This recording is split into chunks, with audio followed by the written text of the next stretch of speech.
Your What's good? We did the same thing. Yeah. Great minds think alike, man. Great minds. Word, man. Welcome to Untitled Live episode. Well, unlive, not live, but yes, we are. This is a It's live for pre-recorded us. show. It's live for us, but not live for you guys. Welcome to episode 93, y'all. We're doing a pre-tape because I got to do some traveling later on today, and I want to make sure that we get an episode every night for y'all. So we apologize if you're not live, but next week we'll be back to our regular scheduled program. Uh, was good, Red? How you feeling, man? How you feeling, man? We here. It's technically it's Friday, so it's. Yeah, it is Friday. So my week was good. Can't complain. Just relax this week, working, catching these thieves and stuff like that. Catching these thieves, bro. This is crazy. Caught one dude, shirtless dude, coming in the store. And he came in while I was holding the wheelchair, the door open for a wheelchair person to come through. He came in, I saw him, so I went on the radio like, yo, watch the shirtless dude coming downstairs and shit. So then, like, one of the Easterns I was downstairs, so he came downstairs and said, yo, you got no shirt on, you gotta go. So they kicked him out. So he got upstairs, he went to mobile, and I see him grab an item and then he just try to boldly walk out of the store. So I go in front of him like, bro, where you going? Give the item back, yo. So then my man goes behind the table, like he's trying to they played a little like this with me, and I'm like, bro, stop. I said, give me the damn item, stop playing around. So then he goes and he takes the item, and he puts it like in the back of his pants, bro. Mind you, he's shirtless. So all he has on is shorts. And he puts it in the back of his pants, bro. I was so mad. I want to call the guards. I said, yo, I need guards upstairs. Yo, the guards start running up behind him. They can put it out his pants and threw it on the table, and then he like ran out the store and shit like that, bro. I'm like, what the fuck is wrong with these people, man? Yo, people are brave now. I'm seeing a lot of videos online, like people just coming in the street, like they just mobbing a store and just taking what they have to take and bouncing. Like that shit is crazy. Yeah, because now with these stupid laws that they passed, where it's like they're making the stores can't like physically restrain or touch thieves nowadays. Like my manager was like, bro, said don't kick their ass, but like if you gotta grab them up, grab them up. He said, grab them up. He said, I'll defend y'all when it comes down to it later. I said, all right. As a manager that I trust. So when he said that, I said, all right, if that's what you want. Hey, let's do it. I'm with it. He said, go back to the old school ways, man. I don't give a shit. I said, all right. Yeah. So yeah, man, this shit's crazy. My man Red got the green light. Bro. I'm waiting for someone to slip up. Everybody's been behaving themselves though. But I'm just waiting. I'm waiting. I've seen a lot of videos. Like it'll be like Lowe's or like Home Depot, like them stealing mad fucking wood. Like I've seen a lot of that. I'm like, damn, because that shit is expensive now. Like buying like material and shit, like raw material is expensive. Yeah, because definitely is. States like California and New York, they gave these thieves so much right, bro. Like they like, yo, you touch them up for stealing your shit, now they can sue you and shit. They can press charges on you. It's ridiculous. You trying to get your item back from them, they press the charges on you. Yeah, it's crazy. Yeah, that shit is wild, dude. That shit Did y'all see that video of them? It was like a group of chicks, like an after party, like hitting a that video is just ridiculous, bro. You talk about the $1.25 sauce shit, bro. That was ridiculous. That shit was ridiculous. I think I seen that shit. It's because, like you said, it's a sauce, right? She got charged for like extra shit. They got charged $1.25 for the extra sauce, or change or something like that. Yeah, they just wowed the whole store, bro. Like, I don't know, bro. One chick is twerking on the counter. One chick is ripping down the screen. The other chick, I don't know what she doing. Like, it was crazy. It was causing more damage, causing more property damage. Then with that 125, then 175. Like, come on, bro, y'all. I don't know what's going on. They caught him quick too, bro. Cops wasn't playing with them niggas. They caught him. Oh, they caught him? Yeah, they got him. Cops wasn't playing with them. Yeah, man. Yeah, that's a whole business you tore up, yo. You know they were catching their ass. That's wild, dude. That's crazy. Yeah, man. But I mean, other than that, I was telling Fresh earlier. I was having an argument online. I said I gotta stop talking about people who don't want to like pay attention to basketball facts no more, yo. So I was having an argument online about some dude. These LeBron fans, right? They post shit like trying to diss Jordan, right?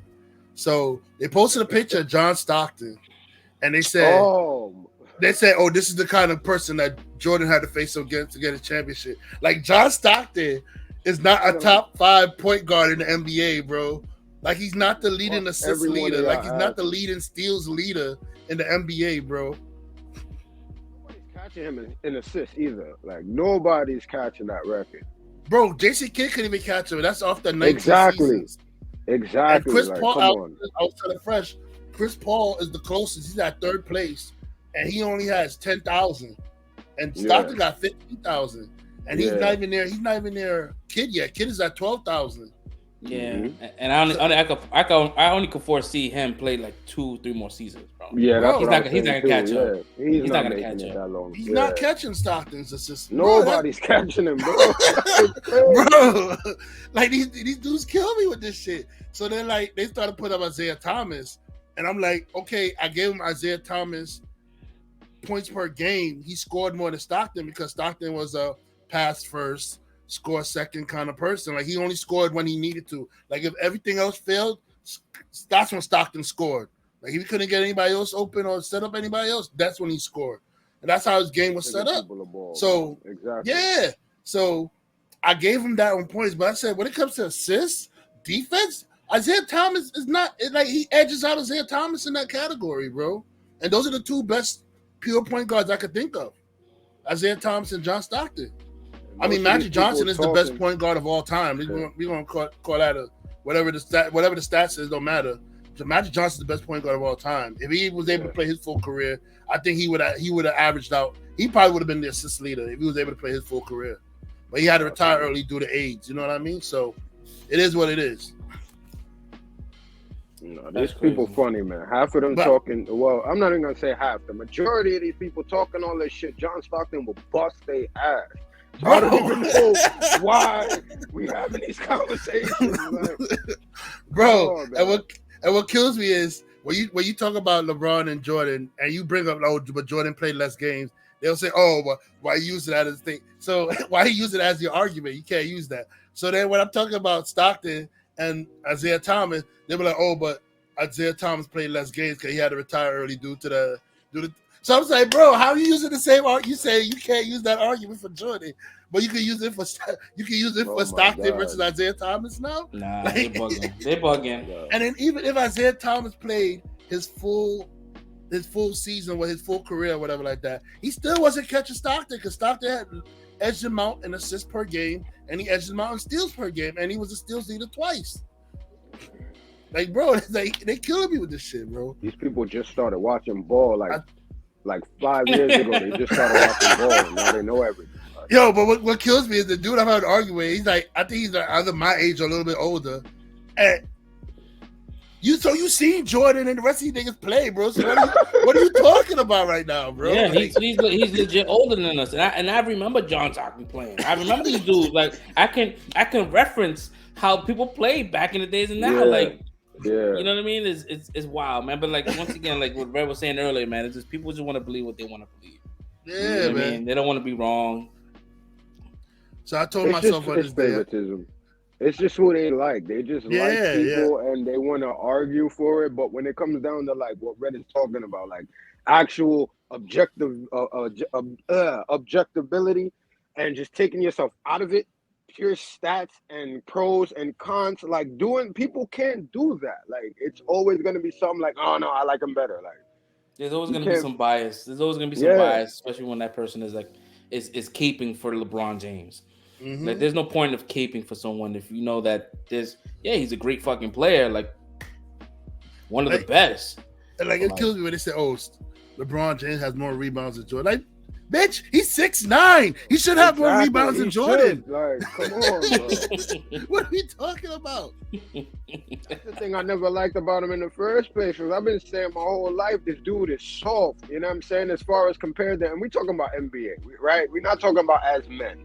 So in the NBA, bro, this dude has been too big forever to be playing the way that he plays. In my eyes, it's like I always put myself in that position, bro. Like if I was 6'9", I would be fucking dominating people, bro. And that comes from a little person. You know what I mean? That comes from a little person. I was very athletic when I was younger. You know what I'm saying? I played all types of sports, very athletic all around. And that's just the thing I never had was height. If I would have had height and a little bit of size on me, like I would have been a problem. So when I look at people like him playing, and I'm like, bro, you flopping and doing all this extra shit, bro. Don't get me started. I can't on respect that. That was the worst thing I can't ever to respect introduce that, to the bro. league, bro. I Flopping? cannot respect Oh my it. god, bro. And he's a fucking tank, dude. His frame, he can be fucking motherfuckers up, bro. He don't have no. He rarely had injury. He hasn't had a serious injury his whole career, bro. Like the most he's been out for is like probably cramps or ankle sprains or whatever like that. But it's not even something that would like keep him out for like indefinitely for the whole season. Yeah, he never had like that kind of injury. Yeah, the ACL, nothing. Like, bro, like I mean, God bless. You know what I mean? That doesn't happen normally, but still, yeah. But we're not gonna pretend like Jordan wasn't great, bro. Like, come on, man. I'll give it to you now. Like, okay, LeBron passes Jordan in the points now and stuff like that. But he still hasn't passed Jordan in steals. He's not a better defender than Jordan. Like, come on, man. Let's call a spade a spade. Yo, when it comes to them stats, really, in that specific conversation, to me, it's like, yo, fuck stats, bro. I'm talking about the eye test. I'm talking about me literally sitting down, watching a basketball game. If shit gets critical and it's the last few minutes in the game, I'm Jordan's looking off. at these two people individually, and I'm sorry, bro. Jordan is a nigga that you do not want to face in that type of crunch period in the game. LeBron, he might pass it to somebody, he might score the. You know what I'm saying? Jordan, it's like, yo, everybody get the fuck out my way, bro. Nobody's stopping me right now. And there's just a different mentality. Like, him and Kobe are the closest two I've ever seen to each other with that. Or I should say Kobe's the closest I've seen after Michael with that type of mentality. Other than that, right now, I don't see really anybody else in the league like that, less than probably Ja Morant right now. And he's young, so he's got time. But that's a characteristic that LeBron does not have, and that's why I will never say he's greater than Jordan, bro. Yeah, it's a work ethic thing, man. Like the basketball players that we grew up watching, like that's all they did was like play ball, fucking train, practice, and train. Like these new dudes now, like they have this kind of this sense of entitlement, like. Even when it comes down to interviews, they kind of like disrespectful with the reporters and shit. Like we never had that growing up. Like it was some kind of like some courtesy, like you know what I mean, some like respect when you talked about ball. Like these motherfuckers go in and it's more like fashion and just kind of like whatever. Like let's not talk about that. Like these ball players are types off. I kind of see it both ways too with that though, because when you look at some of these interviewers, a lot of these, or even the people on TV, be talking real reckless about people too now. So it's like, Malika Andrews, Stephen A. Smith. Yeah, I'm gonna call out the names. Okay. Skip Bayless. Yep. Yeah, because they be talking about these ball players, but they be talking about them like it's not about ball anymore. Like they jabbing at their personality, who they are. It's like, all right, let's just stick to sports, all right? Just stick to the stats that they couldn't stick to. You know what I mean? Like, yeah, when you get into that whole like calling someone a bitch, even the other shit. What's the other dude? He's another ball player that turned to an analyst. Forgot his name. JJ Redick. I know what he's talking about because I can't stand Perkins. Yeah, he's wilding like I can't stand him, bro. He's wilding out there like he be talking like he want to fight these players. He's like, yo, I'll come see you. Like, yo, chill, bro. Like your job is to be an analyst. When it came to like the Draymond Green Perkins thing, I can understand, bro, because Draymond Green called it the C word. I'm not gonna say it on YouTube. I know. Yeah, I know. But yeah. Draymond called it the C word. You have to fight after that, bro. Like you can't throw that word out and not expect a fight after that. Nah, that's a fight. That's a fight. No, 100% is a fight. But he Like, ready bro, for the fight though. I fuck with Draymond. Bro. Draymond is a wild boy, man. bro, like yeah. I mean, but to me, Perkins didn't make himself look better in that interaction either, because Yeah, nah. even though he said it was a fight in words, you didn't offer out the fight, bro. Like you got called the C word and you just ate it. Like, come on, man. Like, you can't talk about how you ready to fight and you not fighting either. I mean, it's whatever, bro. But I mean, that's my week. Yo, he always does this shit, yo. Yo, mind you, what he said, just to back on what he said about the eye testing, Scottie Pippen said it himself. He said during the Dream Team practice, when they had a practice where it was them versus Magic Squad, he said there's something in Jordan's eyes that, like, when you see it, you just know passing the ball. Like, you get out the way. There's not that what nobody ever said it about LeBron. They don't see no killer instinct in this guy, bro. Yeah, that's serious, man. I shit.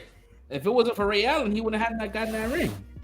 And even Ray Allen said he's not the. No, mind you, that was another thing I posted out. Ray Allen said he's not the GOAT either. Ray Allen came out and said LeBron's not the GOAT, bro. Like, he said it, and then these dudes lost their mind on my post, bro. I posted the video and they lost their mind. They were going off, and I'm like, yo, bro, how you? They said Ray Allen's opinion is not valid. I said, how you telling someone who played in the NBA?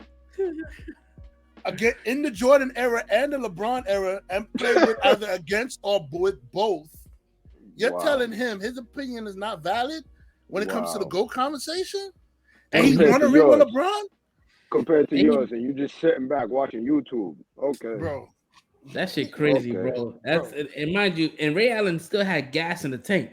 He didn't need to retire, and he could still he could cook a lot of these motherfuckers out here. Mm-hmm. Like, you know what I mean? Like, he legit gave LeBron that ring. Like, they already had the fucking shit out and everything ready for the next team. Like, all right, they about to win. He didn't have to go with LeBron over there to get there. He already had his ring. He won it with Boston with the big four. No, I'm talking about the other team. I'm talking about they was getting ready for the other team to win. And it was like, oh, word? And the Ray Allen was like, nah, it ain't happening today, Papa. And that's we got that game winning shot. Yeah. But that just shows you the mentality of someone like a player. Like, he's a player's player. Like, yo, I'm gonna stop it right now. I'm gonna get this win. That shit was amazing basketball. And these are the same people also that'll tell you, nah, Ray Allen's just a shooter. Like, Ray Allen didn't come in the league like banging it on people, crossing people. Like Ray Allen came into the league disrespecting everybody. Mad smooth, wasn't a show off, but just violated everybody. We're not gonna disqualify Ray Allen like Ray Allen didn't come into the league and then immediately get his own movie. They said, "Nah, we want this player for our movie." He got his own movie, like, quick, bro. Ray Allen is a player's player. Like, players that play in the NBA, that's their player. Yep. Like, he's the epitome of what an NBA player should be. In my opinion. Yeah, like my man was always stoic. He never, like Brad said, he never showed off. It was all about the game, and I was like, he showed up for the game, even like late 30s, bro. Like, he was still playing. And I think the only reason why he retired is because he wanted to spend more time with his family at this point. He was like, yo, I want to be with my family. Which is understandable because, you know, and NBA cuts into your family time. Yeah, dude. That you cannot discount Ray Allen. Ray Allen is, for me, I wouldn't say he's the GOAT, but he is like top 10.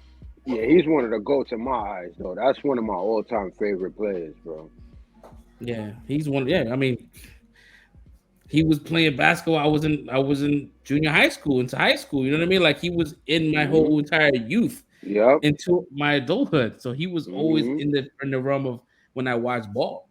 Even when he was in, you know, we in New York, so we catch a lot of them NIT tournaments and all that. Even when he was in UConn in college, bro, I used to, like, yeah, I legit watched his whole career, bro. Like, nah, Ray Allen is the truth.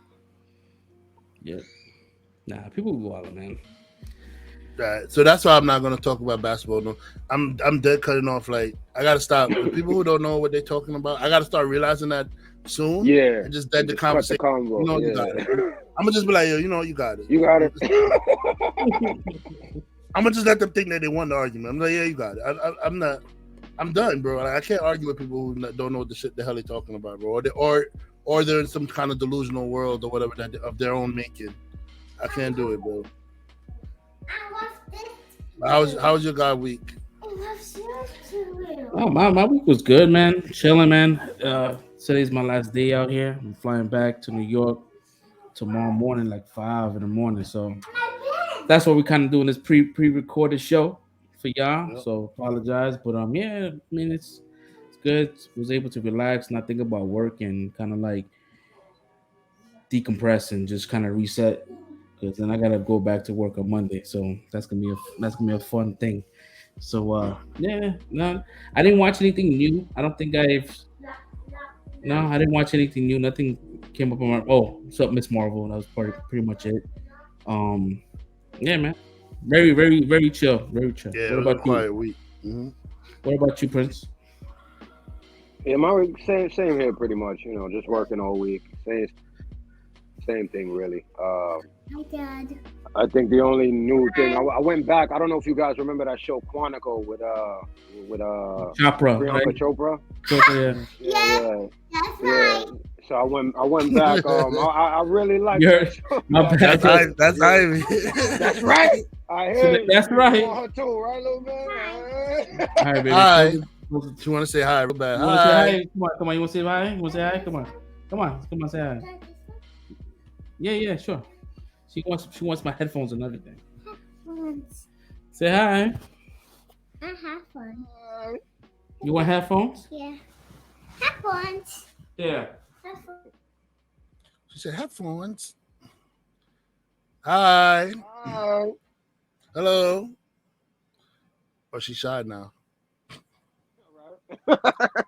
She's shy now. She's like, oh no, I was expecting this. She's like, oh, I'm live. My bad. She's like, I wasn't expecting this. My bad. Yo, your sound fresh. Your sound is out. Hear me now? Yeah, you know, yeah. Yeah. That's what I like for. Yeah. So.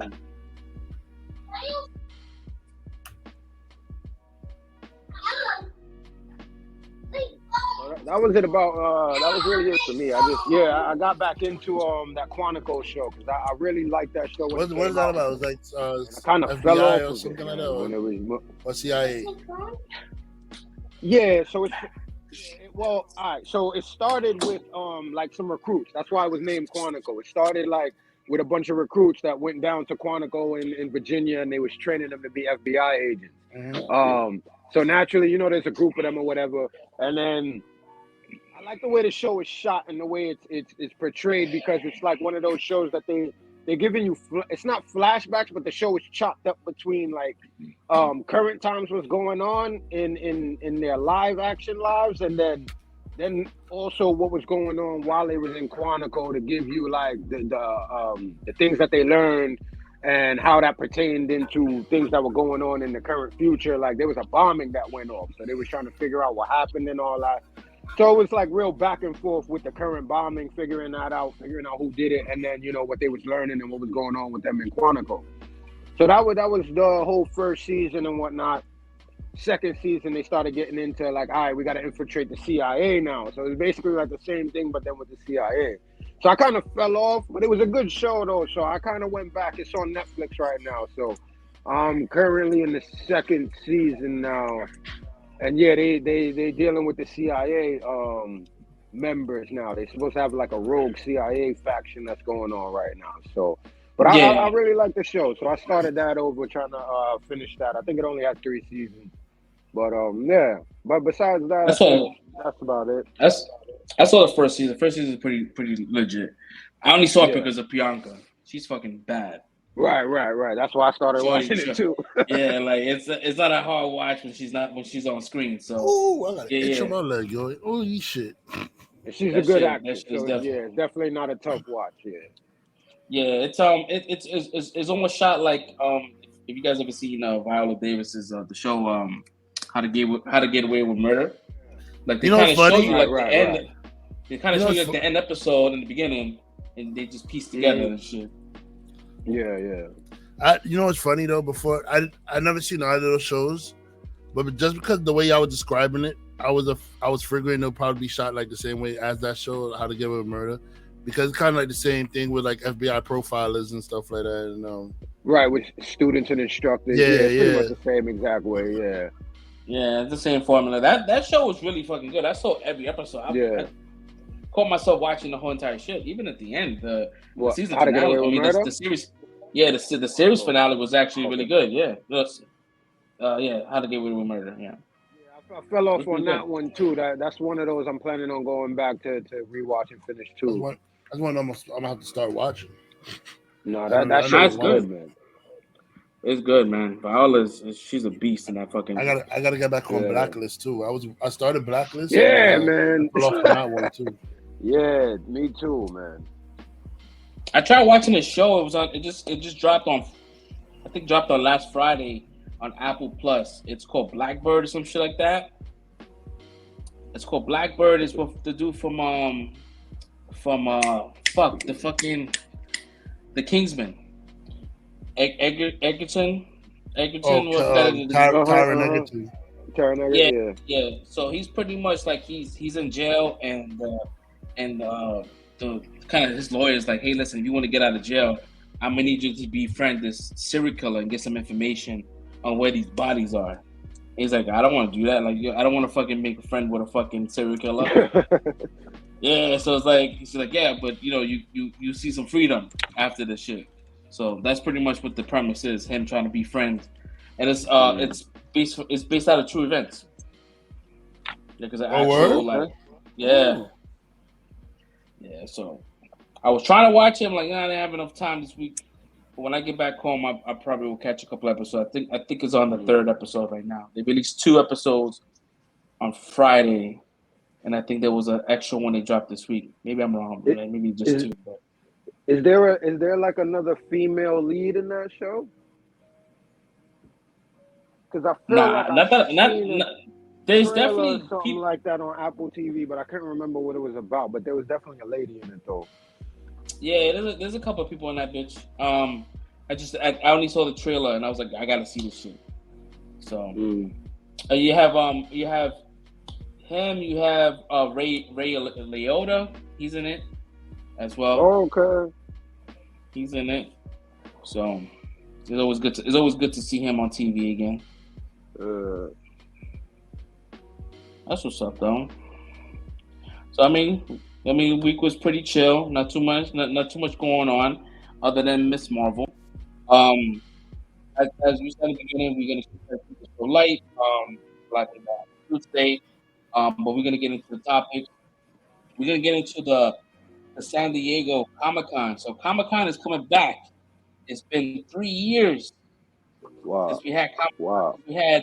Since we had Marvel, Hall H, as well as DC announcing their movie. The movie slates we haven't been getting that. We only been getting 23 whenever that came around and was streaming. So there's a lot of information.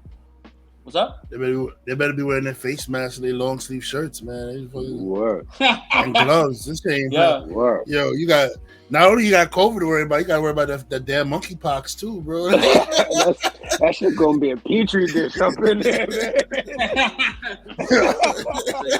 You better have on your long sleeve shirts and your gloves, yo. Like shit. Yeah, like these movies about to be delayed now. Yeah, so there's gonna be a lot of there's a lot of announcements that's gonna happen. A lot of announcements that's been so and so leaked before the announcements. I'm not sure if they're real or not, but there's a lot of films that's dropping, a lot of content. I think one of them was that this guy from there's 2 people from The Boys that got cast in the Marvel movie. I'm not sure if this is true, but Homelander, the guy who plays Homelander, is supposedly got cast as Dracula in Blade. I got super excited about that because I'm like, he could fucking play. He could play fucking Dracula. He got that face. he's very good at his villain shit. Yeah, and so I'm hoping, you know what I mean? Like, there's a You lot know of what's like funny, guys, though? but like that's a good cast. Yeah.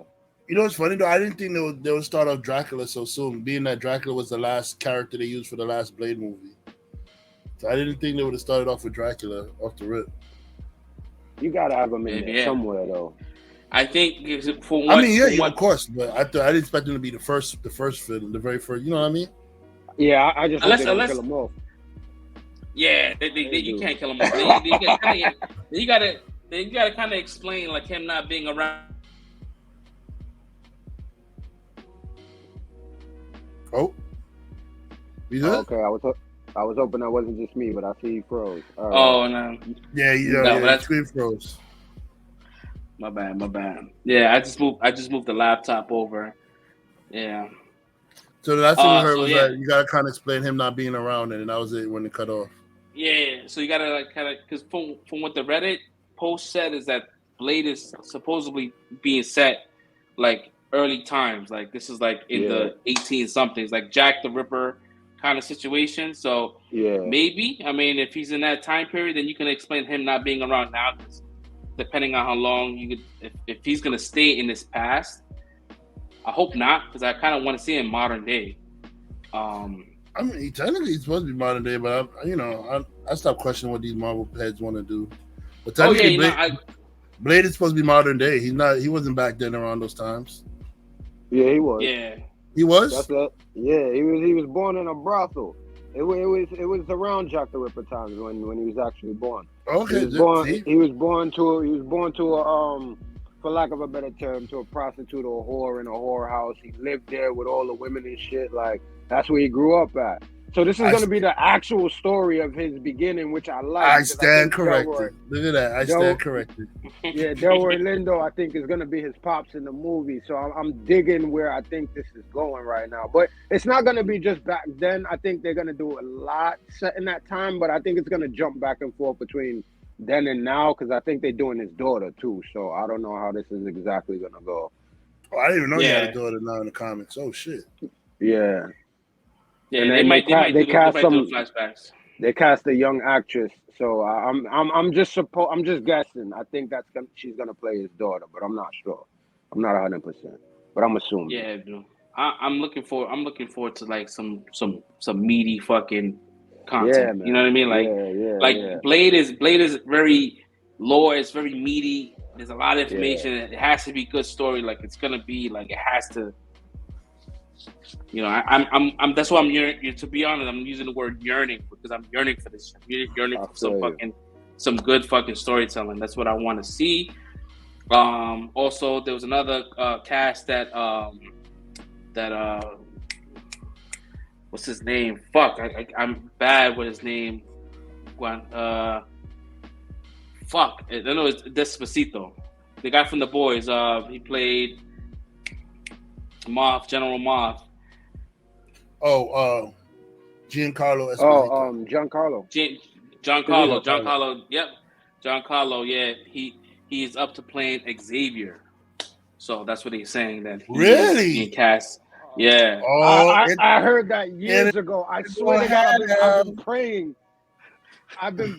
I was hoping he would get Magneto, but I'll take Charles. I will take that. Internet is going to lose their shit, boy. Oh my God.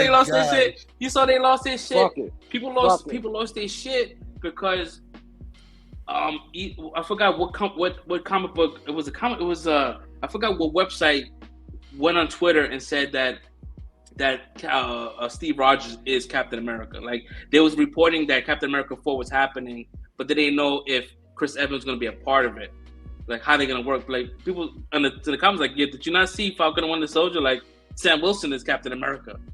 Like, this is about his story, and people losing their shit and saying, hey, nah, we need him to come back. So like, bro, like, so retarded. Listen, and Chris Evans tweeted them like, Sam Wilson is Captain America. So you got to straight from Chris Evans' mouth. The headline said Anthony Mackie is returning in Captain America 4 surprisingly not reprising his role as the Falcon. And it said something, and then it said some other dumb shit. But I'm like, yo, bro, he's Captain America. Like, why are y'all doing all of this to just say he's Captain America? It's like they said everything but he's Captain America, bro. I don't know why, because at the end of Falcon and Winter Soldier, he clearly came out as Captain America. And he's called Captain America at the end of the show. He's called Captain America at the end of the show. Like, what more do you need? You know, like it literally said Captain America and the Winter Soldier will return, right? Yeah. Mistaken. Yeah. Like, what? Like, it's just wild. So people are gonna lose this shit. The fact that this guy is gonna come, is gonna play Xavier. Like, yo, this guy is amazing, right? I would prefer him to, like you said, Magneto, but I think with his monotone talk, he could do the Xavier. Yeah. He's calm. He does the calm monotone, like. And you know what the great thing about this is? And I'm smarter than you talk. Yeah, right. No, I'm just saying he does the calm, great, and I'm smarter than you talk. He's perfect for Xavier, yo. The thing is that since he's been playing like kind of these sinister villains and shit, we can get the real asshole Xavier from the comic books now. You know what I'm saying? Because we all love X-Men, and X-Men 97 is like all of our shit.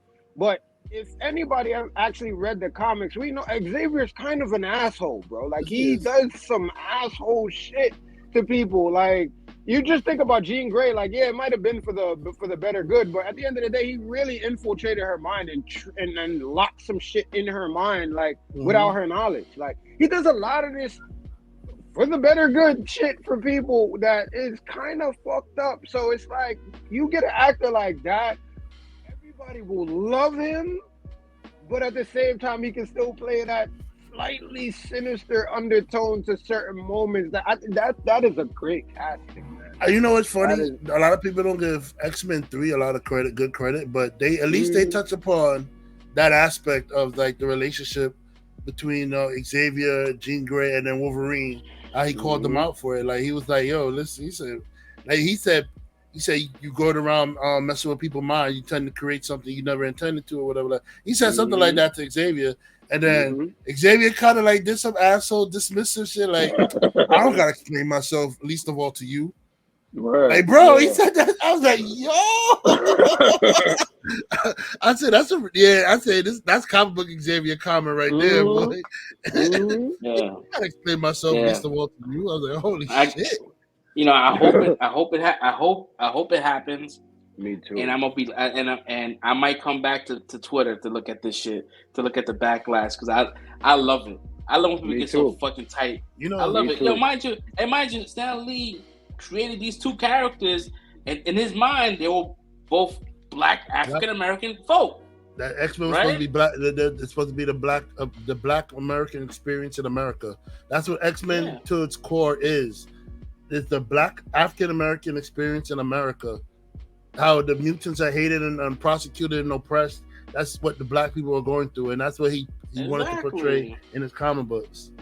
He won. I think either Professor X was Martin Luther King and Malcolm X was Magneto. Like, that's how he saw them. So I'm like, yo, like, dude, like, come on, he's perfect. He's perfect, dude. And plus, he's half white. Come on, he can't be all the way upset. He's Italian. Exactly. His father was an Italian carpenter. Exactly. Like, come on, bro.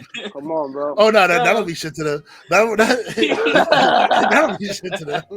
His color. He didn't come out the right complexion for that mix, yo.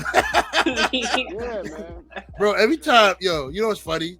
Every time when they announce like black people to play roles that were previously held by white people, I think of the one movie. The People's Outrage remind me of the one movie. You ever seen? Was it Gangs of New York? With Leonardo DiCaprio, is it? You ever see? Did you see when they brought the black guy into the church and the white guy? Like, they put the N-word in the church, bro. Every time I see them announce a black person playing a role previously held by a white person or something, I think of that scene. They got the N-word in the church, because that's how they react, bro.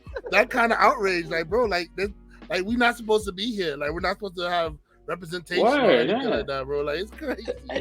And he's killing it right now, bro. He's in every property right now. He's killing it.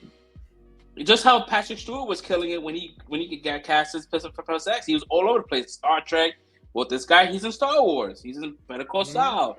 Like his acting ability. He's the perfect age, right? He could play Professor X for the next 10, 15 years, right? He's perfect. I really hope. Gideon was really good though. Yeah, I just wanted to stand up for still, the Mandalorian, bro. Like he was really good.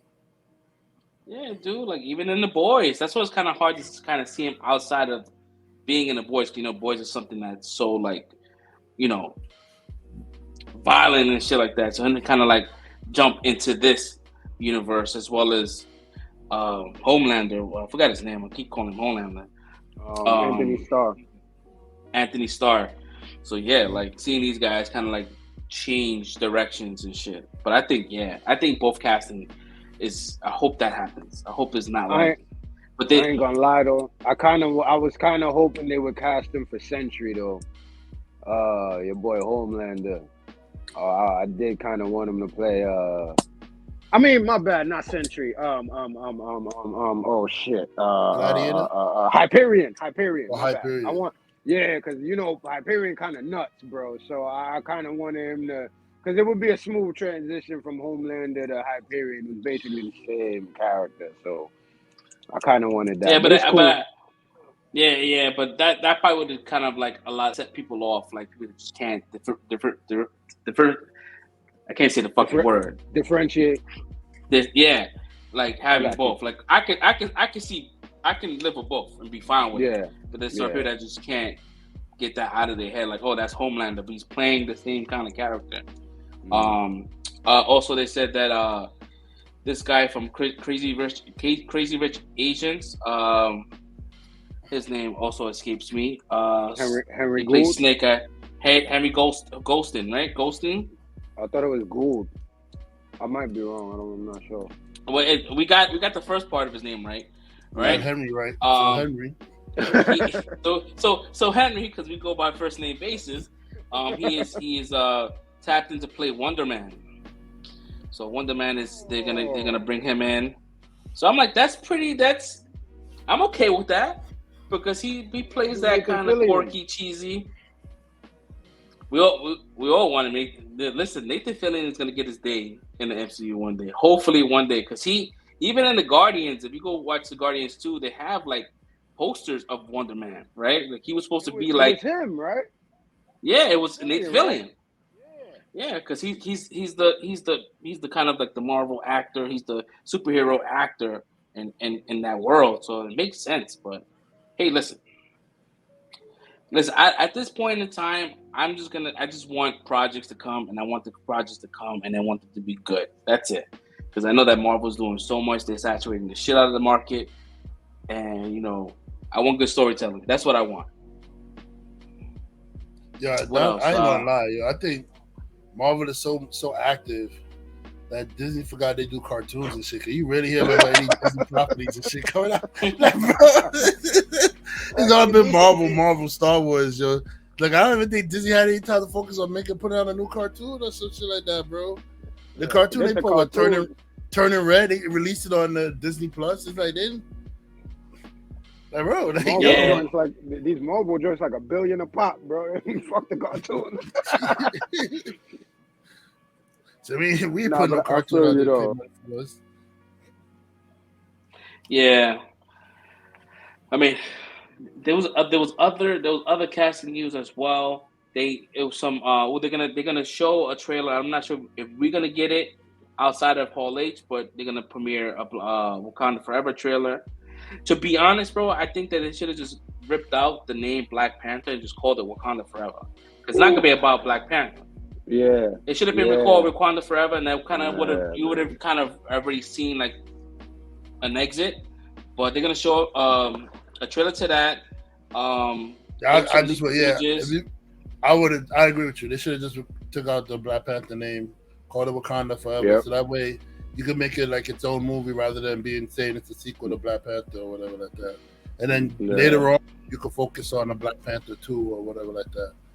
Yeah, because you wouldn't shoot yourself in the foot naming it Black Panther Wakanda Forever when there's no Black Panther, unless Marvel hasn't been very honest with us.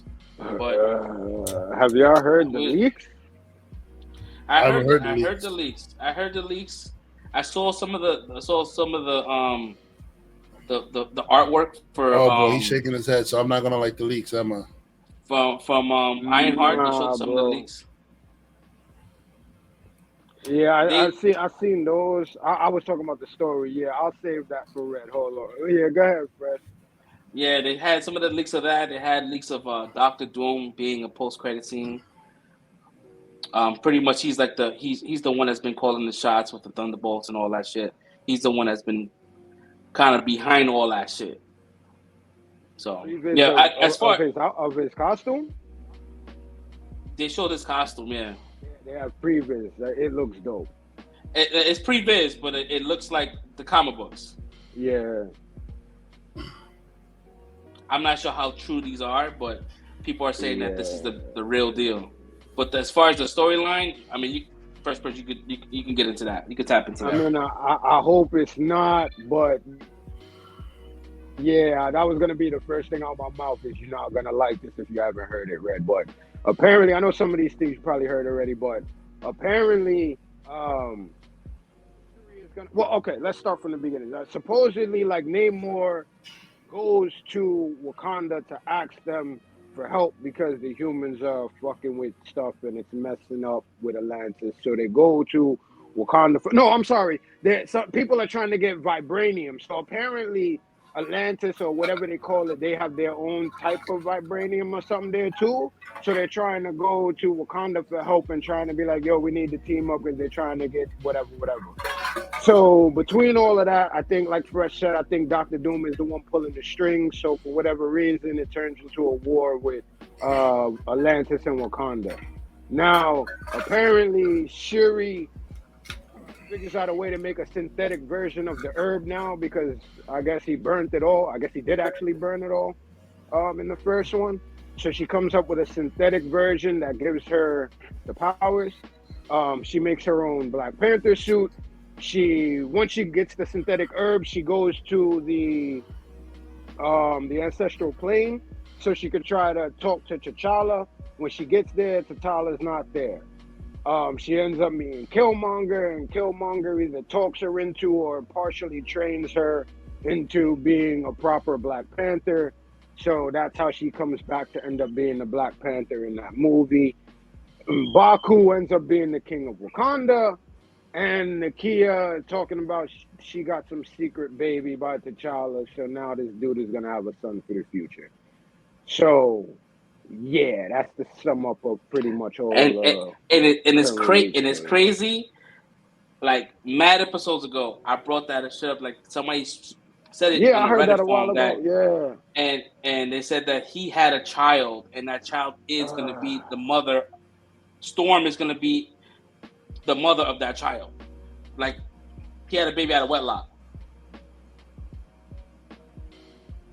Yeah, it's all over the place. I'm not sure. I'm hoping that this is not real, but Jesus Christ in heaven. My fault, bro. I left out the main thing. Sorry. During the war, gets killed, bro. What? During the war, Queen Ramonda gets killed. Yeah, because she fights. She's like she's gangster with the shit. So now not only is T'Challa dead, his father's dead. Now his mama's dead too, bro. So the whole royal family's done pretty much. Except and they don't explain. They're not gonna explain how T'Challa dies, right? They just start the movie. Start the movie. He's dead. I don't know how they're gonna do that. I didn't hear nothing about that. But they know how to make a hot mess out of this shit, boy. I'll tell you what. It should just. I would have preferred to just postpone it, yo. They made a hot mess out of this shit. Oh my god. You know, hopefully we see. My only pull away is hopefully that when she goes in and doesn't find him in the ancestral plane. My only hope is that they bring him back later as King of the Dead, which is what I was saying they should have did in the first place. and recast them as somebody else. But if they're not planning to do that, this whole thing is an entire clusterfuck right now, yo. Yeah. So based on what you said, are exactly what the Reddit thread said months ago. Yeah. Months ago. Yep. And it And sounds the only thing that is new is Dr. Doom, the synthetic herb. Yep. And his mom's dying. That was the only thing that's on new. That's the only thing that's new. But everything else has been in the leaks with the whole Namor needing Wakanda as help versus being at odds. Because I think they're gonna I think what they are trying to do is tying in with what happened with Eternals, with the Celestial being breached. Maybe probably the reason why Atlantis got all fucked up, because it breached through through their shit. Which thank God, because you're gonna finally we get something that's talked about the damn fucking Celestials. For real. So I don't know. Yeah. So you're telling me what I got to look forward to is Thor movies now. Thank you. I mean, I still like Doctor Strange. Oh yeah, Doctor Strange too. Yeah, Doctor Strange. It wasn't that bad for me to write off Doctor Strange. Yeah. It wasn't bad. No. I actually really liked it, especially in his arc. I like it. It continues his arc nicely. But yeah, it's crazy. As of right now, I'm looking forward to like maybe the Marvels, maybe. Hopefully. Yeah. Hopefully. That's, surprisingly, yeah. You're looking forward to a Brie Larson movie? Oh Lord. I'm looking forward to something, bro. I need substance, bro. I need story, dude. I told you guys months ago, even when Doctor Strange, I'm like, yo, I'm getting fucking tapped out on this fucking shit. Yeah. Like I feel like it's just so much of nothing. There's a whole bunch of nothing sandwiches with these movies. Like we put so much thought and theories in these fucking movies, and they don't even fucking pan out to none of the shit that we thinking. Like it's just like, damn, like, do they need us in these fucking in these storyboard rooms? Do they need people that's grounded that like? Do they need us to kind of like? To be fair, all the movies we watched in the past didn't pan out to Thanos. Like we saw a glimpse of Thanos after the end of the first Avengers, and then like after that, we didn't really get movies that like pan out to be Thanos until like the end of Infinity War or whatever. You know what I mean? No, but I get it, because 2018 Marvel kind of peaked. Thanos was like, it took us 10 years to get to this point, to get to Thanos. I get it. Phase 4 is more of a cosmic thing, something that's, things that are inherited versus something that's always been there. You know what I mean? I get it, but I'm looking for story, bro. I'm just looking for like really good fucking stories. You know what I mean? I was hoping I was gonna get some of that with Thor. As the days progressed, my rating of that movie has dropped more. But like, I don't know, man. I really hope that we get some good shit at Hall H. Really? I want to get excited again. You really didn't like Thor like that, bro? I don't know. I really didn't like Thor. Like Thor was a good movie. Like rewatchability, maybe if I watch it again. But I really didn't like Thor. Like I really sat there and it's like none of these jokes are not funny to me. Also I forgot to mention this in the last Thor thing we did. But my other theory of why Stormbreaker was alive the way it was also because remember in the beginning of the movie when he planted Stormbreaker, and then when he pulled out Stormbreaker again, it grown roots. So I forgot. I legit forgot Stormbreaker's handle is Groot's arm. Groot. So once you plant a piece of Groot limb, remember in the end of Guardians when they planted Groot's stick, by the end of the movie it became alive and it was like a little stick version of Groot. Even though Thor didn't plant it for that long, it was long enough for it to like grow roots. I guess have some kind of life in it. So that's my theory of why Stormbreaker had a personality versus Mjolnir. Mjolnir, yeah. Being though Mjolnir has a living storm inside of it, Stormbreaker probably got his personality from the Groot's branch arm or whatever that is. That's a good And you catch, bro, because I didn't even notice that. The roots. and you Yeah. know that may not be something that's in the movie, right? We come up with better ideas to give people fillers, right? Like that right there sounds plausible. Like I would appreciate if that was told Yeah. to me that, hey, this thing is something of a Groot, right? It has personality and it's combined with the dying star or whatever it is and becomes this thing and it reacts to certain things. Then you give me when you would remove the jokes out of the movie, there's no meat, right? Gore got fucking butchered, right? Gore the Butcher, right? You didn't see nothing. He killed one god. That In his extended cut, he elaborated more on these killings. they came right? out and said there was more showed. killings that were shown. Yeah, they filmed more killings, right? but they didn't put in. They didn't make the movie cut. When we did a show months ago, and I showed leaked photos of Jane being suspended in the air, right? We didn't get that, right? We didn't get to see her become the Mighty Thor, which I would prefer to see. That's what I wanted. I wanted to see the transition, but they almost kept it a secret, like we didn't know these things already, and kept it more for Thor, a secret for Thor. Also for that, Taika Waititi came out and said the reason why that was cut because after hand of like seeing it, it didn't look good, so it would have looked bad in the movie, so that's why he cut it altogether.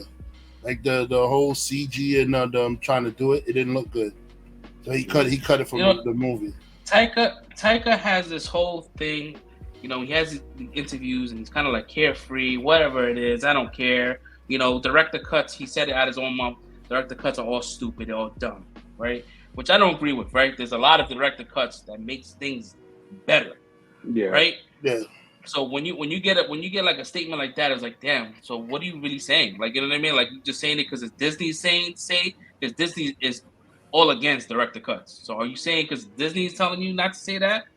Telling you to say that? Like, it just, I don't know. I just felt like there was really no meat in this movie other than the jokes being there. There was really no meat. There was like really no stakes. There was nothing. There was no sense of urgency with these characters. Like, it was a fun movie to watch, right? If you're gonna tell me, hey, listen, this movie's gonna be a comedy, then I could go into this movie as a comedy with a little bit of Marvel stuff. But when you get comedy and you get Gore the Butcher, he doesn't really bode well with being comedic. You know what I'm saying? Even though he wasn't comedic. Yeah, I didn't when it came to the Gore the Butcher scene, they kept it respectful. Like they didn't really do comedy with him. They kept it respectful to him. Like they didn't. I guess he kept it respectful with him, not to make sure he didn't lose his like sinisterness or whatever it was. But like at the same time, Gore just hates gods. He doesn't hate like kids and stuff. So I could see why he wasn't like harming the kids or doing anything to them and stuff like that. He just captured them so he could get. I think there was more to him capturing them that they cut out in director scenes because I didn't see the need for him to bring them to the temple of the eternity and all that stuff. So I figured he needed them to get an eternity in some scene or something. Like it's something that he needed the Asgardian kids for. Because if that was the case, when Thor popped up to save him and he just wanted the hammer, he could have just left the kids there with Thor and then went on to eternity and go do what he had to do. You know what I mean? But he took the kids with him. And that's what kind of like throws me off with the whole like Thor. I mean, the whole Stormbreaker being sentient or being someone that has some kind of like emotion. Like, I guess he was selective with his emotions, right? If he felt like it was something that could move on his own, like he could have just fucking Bifrost himself out of the situation, right? Like, all right, I can get the fuck out of it if I want to, right? I don't need Thor to kind of command me. I'm my own thing, somewhat. My thing was, sorry. No, go ahead. My inaccuracy to point out is that like Stormbreaker is something that Thor puts his hand out and it's called to him. So if I steal Stormbreaker, it should be like he should just have to reach his hand out and Stormbreaker's gonna fly out my hand and go right back to it. Like that's the whole ability of his weapons. It comes back to him. So yeah, that was the inaccuracy that got me about the movie. It was not even so much the Bifrost or why he didn't get himself out of there. It's like why the hell Thor did just put his hands up and have Stormbreaker come right back to him, which is what it's supposed to do. It's like, yo, I guess that was a- the purpose of having the kids there, because it's like, yeah, you could bring Stormbaker back, but you still got to go get the kids though. So I guess that's what, I don't know, man. Yeah, there was a lot of ideas. There was a lot of things that was put in. I was kind of like questioning, like the whole, Axel kind of being a floating head. Like that was like a poor choice in my opinion, right? It kind of looked cheap. You know what I mean? Like it's just like Thor, right? When you think of Thor and you think of Ragnarok, right? That Ragnarok felt so big, right? It felt like a big production. It felt like a big world. This movie felt very small with a very high budget. And you expect more out of it. And I get it. I'm sure that there was a lot more that got cut out of the movie that would have made this movie so fucking much better, because it would have gave you more meat and potatoes in the situation, right? I don't know, man. When it comes back on Disney Plus, I'm gonna watch it again. Hopefully, I love it. But as of right now, it's sitting low in my Thor rating, right? Like it's really low in my like right now. It's like my Thor rating right now is number one is Ragnarok, right? That's my shit. Then Thor 1. Then you know what's funny? Love and Thunder is right there, 3, and then Dark World. A lot of people put Ragnarok as a number 1, and it's funny. Ragnarok wasn't even his best story. His best story was Thor 1. It was the first one. It was good. The first one is really the best story. It should be the number 1 movie. Yeah. Because if anything is more legit to Thor, it was that movie. But everybody put Ragnarok as the best movie or whatever like that. To me, it's Thor 1, Ragnarok, this Thor, Love and Thunder, and then I'll put the Dark World Thor. Because Dark World had a lot of issues going on with it. Like it made no sense. A lot of stuff that was happening in Dark World that made no sense whatsoever. When it comes down to like Odin's decisions on doing stuff, why Frigga wasn't guarded, like it was a whole bunch of shit that like it made no sense whatsoever in Dark World. Yeah. So like there was a lot of bad choices. There was definitely a lot of bad decisions they made in that movie. Yeah, a lot of bad decisions. So Dark World was like the reason why Thor Ragnarok is so high in my ratings, because it's more like, the ensemble with, because I'm not really a Thor fan. Like I was never like a Thor fan, but like the Planet Hulk was my shit. So seeing Hulk in this kind of like a mini Planet Hulk situation, it felt balanced. Like the jokes felt balanced.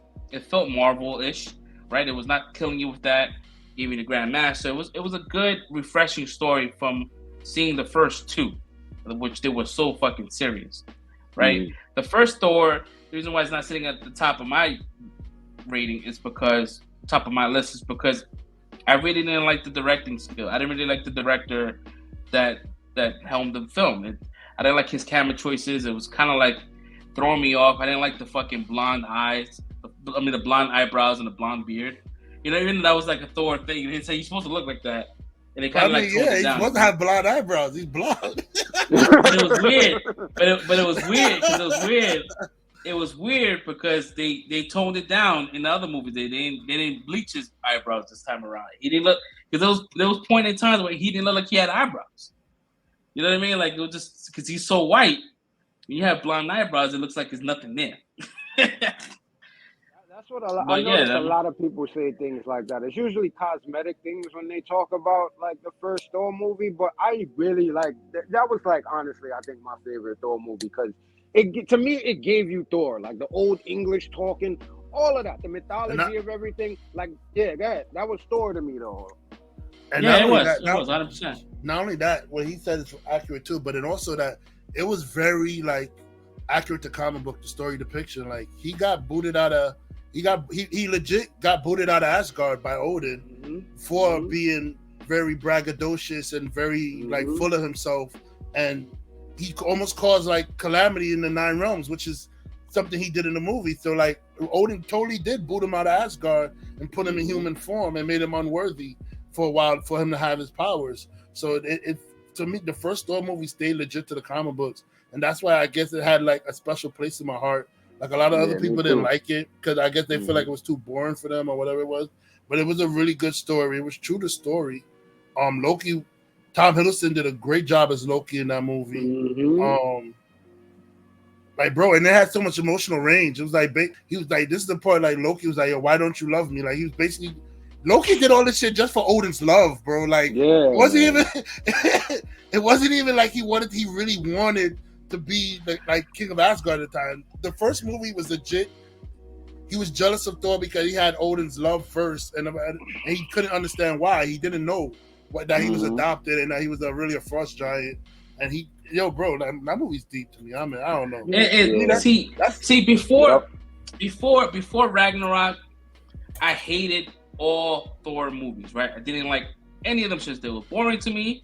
But once again, this was a different mindset of me then, because now watching Thor Ragnarok and watching Love and Thunder, I was fucking, once again, I'm using this word again, yearning for fucking story. So after watching Love and Thunder, I went back to Thor 1. I'm like, this is what I wanted that I didn't know I wanted. Story, right? Something that is true to Thor. So I'm sitting there like, have another appreciation for this movie now. Like, oh man, this is good. I'm glad this movie exists because I can come back to it if I didn't like the others. So now I have a better appreciation for even Dark World. Dark World was not bad. I mean, it was not the greatest, but it was not terrible either. Yeah.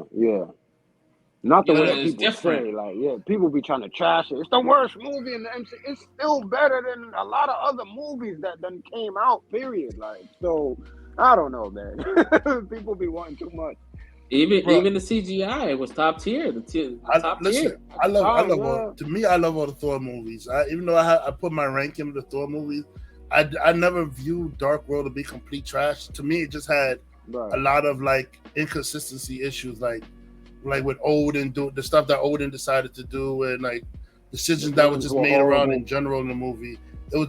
That's what made me lower the score for it. But overall, the story was still good. I feel like Malekith could have been a little stronger, but I was still happy with the ending and everything that happened in the movie. But like, I don't know, man. I feel like Thor gets a bad rap when it comes to the movie world, bro. Like, besides Ragnarok, he doesn't get a fair shake. He doesn't get a fair shake when it comes to the movie world. Yeah, I mean, he for me, like, I know of Thor, I know his temperament, the storyline. I just don't really like connect with Thor as much. But like seeing like, Infinity War and how he was like almost, he was top tier, right? That entrance was top tier, right? His whole kind of arc was top tier. I mean, him coming back to Endgame, not understanding that he may have fucked up, right? He could have went for the head from original. Like this week, none of this shit would have happened if he wouldn't went for the head. Like that kind of hurt that he was going through. Kind of let himself go and get a little fat around the midsection. Like that's what I love. And, I just didn't with Love and Thunder. I didn't get that. I mean, Infinity War Thor was a different beast though, because you gotta remember, Infinity War Thor, he just lost Loki, who he reconciled with all their differences. They just reconciled all their differences, and then they just lose him like that in the fashion that he lost him into. Like that was basically like strangled and like broke his neck right in front of him, like he was nothing. Like, bro. Yeah. Like, bro. Yeah, but it was good. It was a rageful Thor in Infinity War, and then but like you said, for him to he messed up and failed in Infinity War, and then the beginning of Endgame, he gets some kind of retribution. Like when he said, "Oh, I went for the head first," but like it's still his mind. His brain is still fucked up. It's like what it's like when people say revenge will do nothing for you when you're still mad. So like you got your revenge. Now how do you feel? Mm-hmm. Like you know what I mean? It's like he's lost at this point. Through Endgame. From Endgame to now, to Love and Thunder, bro is lost, bro. Like, even though he got his body back, his mind is he's still not healed. He's like, he doesn't know who he is anymore. He has to relearn himself, bro. Like, relearn his purpose. Listen. He said, yo, you're like 1,500 years old. You don't know who you are, bro. Yeah, like he that's why he found out he had to go through flashbacks and see Mjolnir again. And then that's why he found out that his love is his strongest attributes, and that's what that's what made him go back to Jane Foster with the Love and Thunder thing. But can we all agree the scene where Valkyrie and Jane, when she pulls out the fucking Bluetooth speaker, wasn't cringy? Can we agree that about that? Yeah, I mean, okay, yeah, that was bad too. No, I'm not gonna defend that. I'm not gonna defend that. I'm not gonna defend that scene. Like, I was like, yo, and mind you, like, they never even got into the fact that, you know, Valkyrie is not her name. Like, why they keep calling her Valkyrie? She is a part of the Valkyrie, but that's not her name. Yeah, Mm. you're So, right. like, why they Valkyrie's keep the calling? name of the core. It's not their actual name. Yeah, so I'm like, why they never got into that? Because she has a whole ass name, and it's weird too. I don't remember it fully, but I she has guess a whole because ass she's name. the only. I guess because she's the only one left.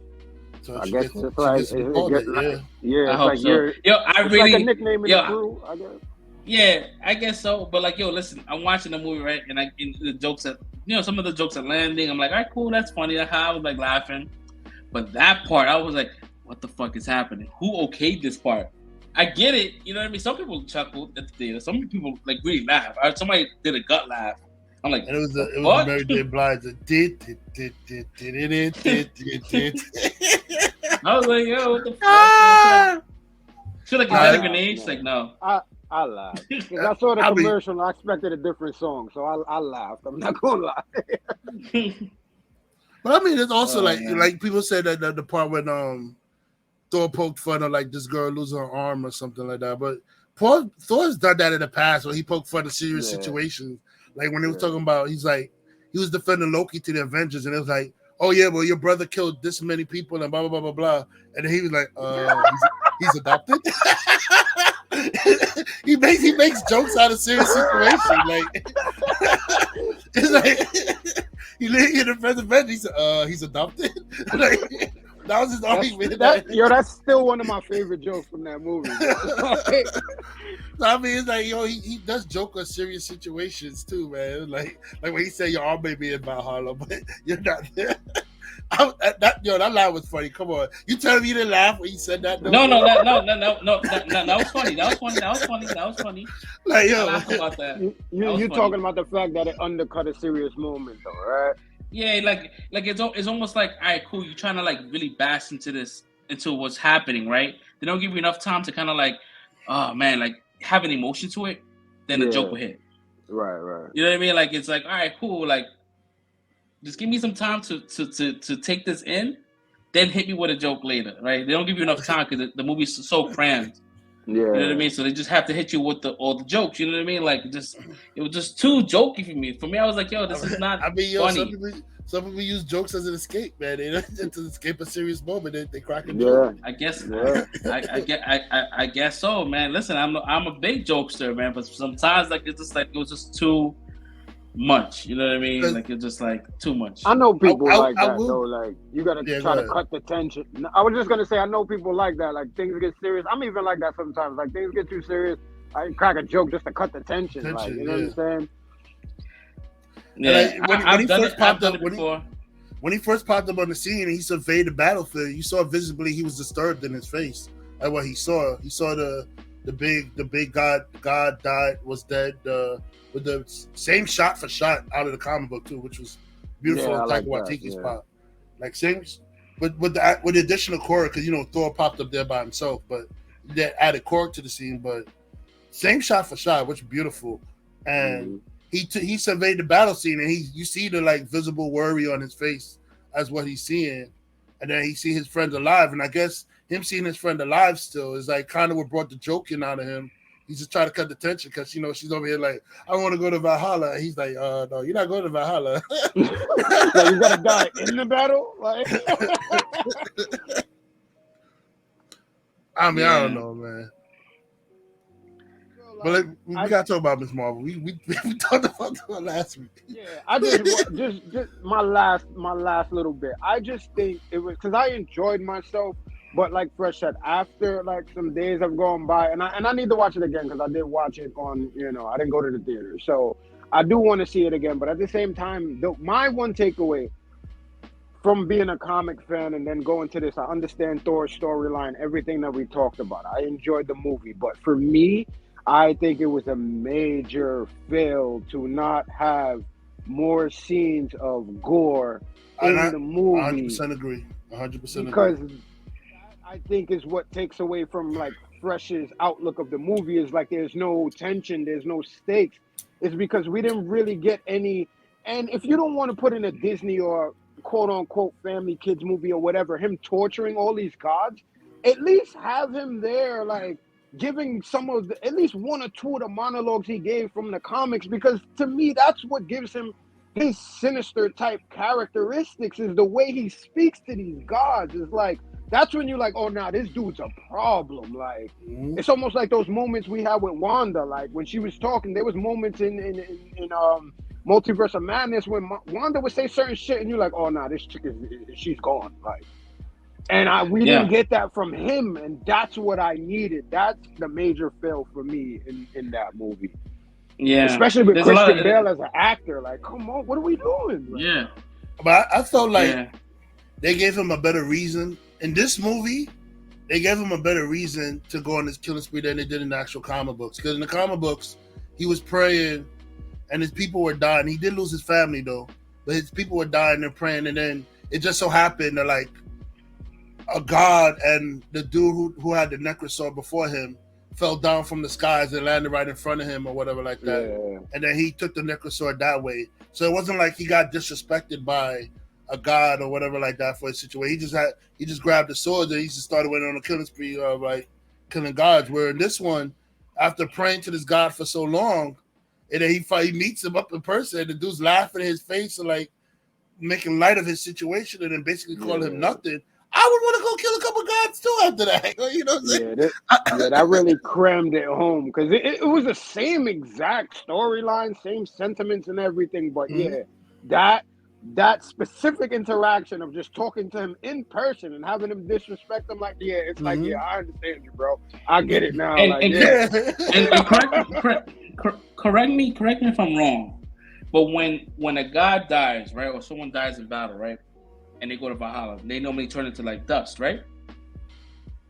Well, in the MCU version, MCU version, because when he killed that god, he turned into the dust as well, and it wasn't battle. So did he go to Valhalla? He probably went to it. What in the Marvel universe they explained. I thought it was just Odin, right? When he goes into Odin's sleep, that's what the dust was, right? I don't think all of them die like that. No, when Frigga died, and Odin transcended her to Valhalla. Right. So, but what happened is in the Marvel universe, whatever you believe in, that's where you go when you die. So, like if you're a Norse mythology person and like you believe in Odin and like whatever stuff, when you die, you go to Valhalla. If you were a warrior, if you weren't a warrior, then you go to where Hell is. Even though Hell is not a bad place, it's just that Hell gets all the souls that are not warriors and stuff like that. For the Greeks, like the people who believe in Zeus and shit, they go to Hades and they could go to Elysian Fields or they could go to Tartarus if they were bad people. It's like whichever you believe in the Marvel universe, that's where you go to. Gotcha. So wherever that God's afterlife place was where he got killed, that's where he went to. It didn't necessarily mean he went to Valhalla. Even there was a couple of things that kind of like broke continuity, especially with like, you know, I know we're trying to move to Ms. Marvel, but there's one thing I want to talk about. Speak your talk, man. Talk your talk, man.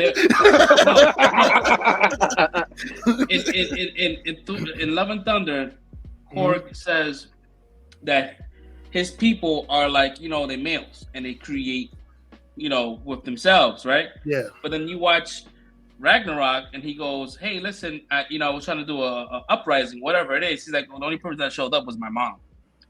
And my mom's boyfriend, which I hate. So I'm like, you know what I mean? It's a stupid, minuscule thing. It's a stupid, minuscule thing, but it's like almost like, all right, Taika, if you wrote this movie, then that's something you should have remembered, right?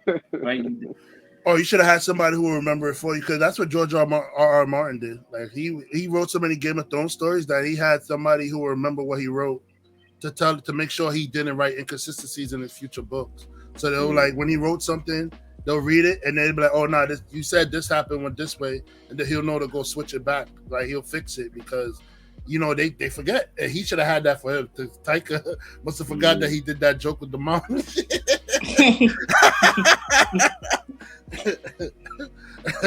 Yeah. I mean, he wasn't forgot. But he did remember the scissors joke though, because you saw he said the guy was sitting there throwing the scissors. Yeah. You know, rock Yeah. beat scissors. Word, yo. He was sitting there throwing the scissors man, like. yo. I don't know. Little shit like that had me dying, bro. Because I was catching shit like that too. I'm like, yo, this guy's dumb, bro. Or the carpenter god that they had. Just like... Yeah. I told my wife that shit. I'm like, yo, how they make God MCU canon? She's like, what do you mean? I'm like, yeah, that's talked about the carpenter god. And he's like, oh my god, I didn't think of. I was like, oh shit, they made Jesus. Oh man. Yep. My man Jesus was chilling in omnipotent city. The son of the one above all. Word. So oh man. So let's get into it, man. Let's get into this Miss Marvel season finale. Segue. Listen, I was really, we have PTSD when it comes down to like Disney Plus shows closing something out.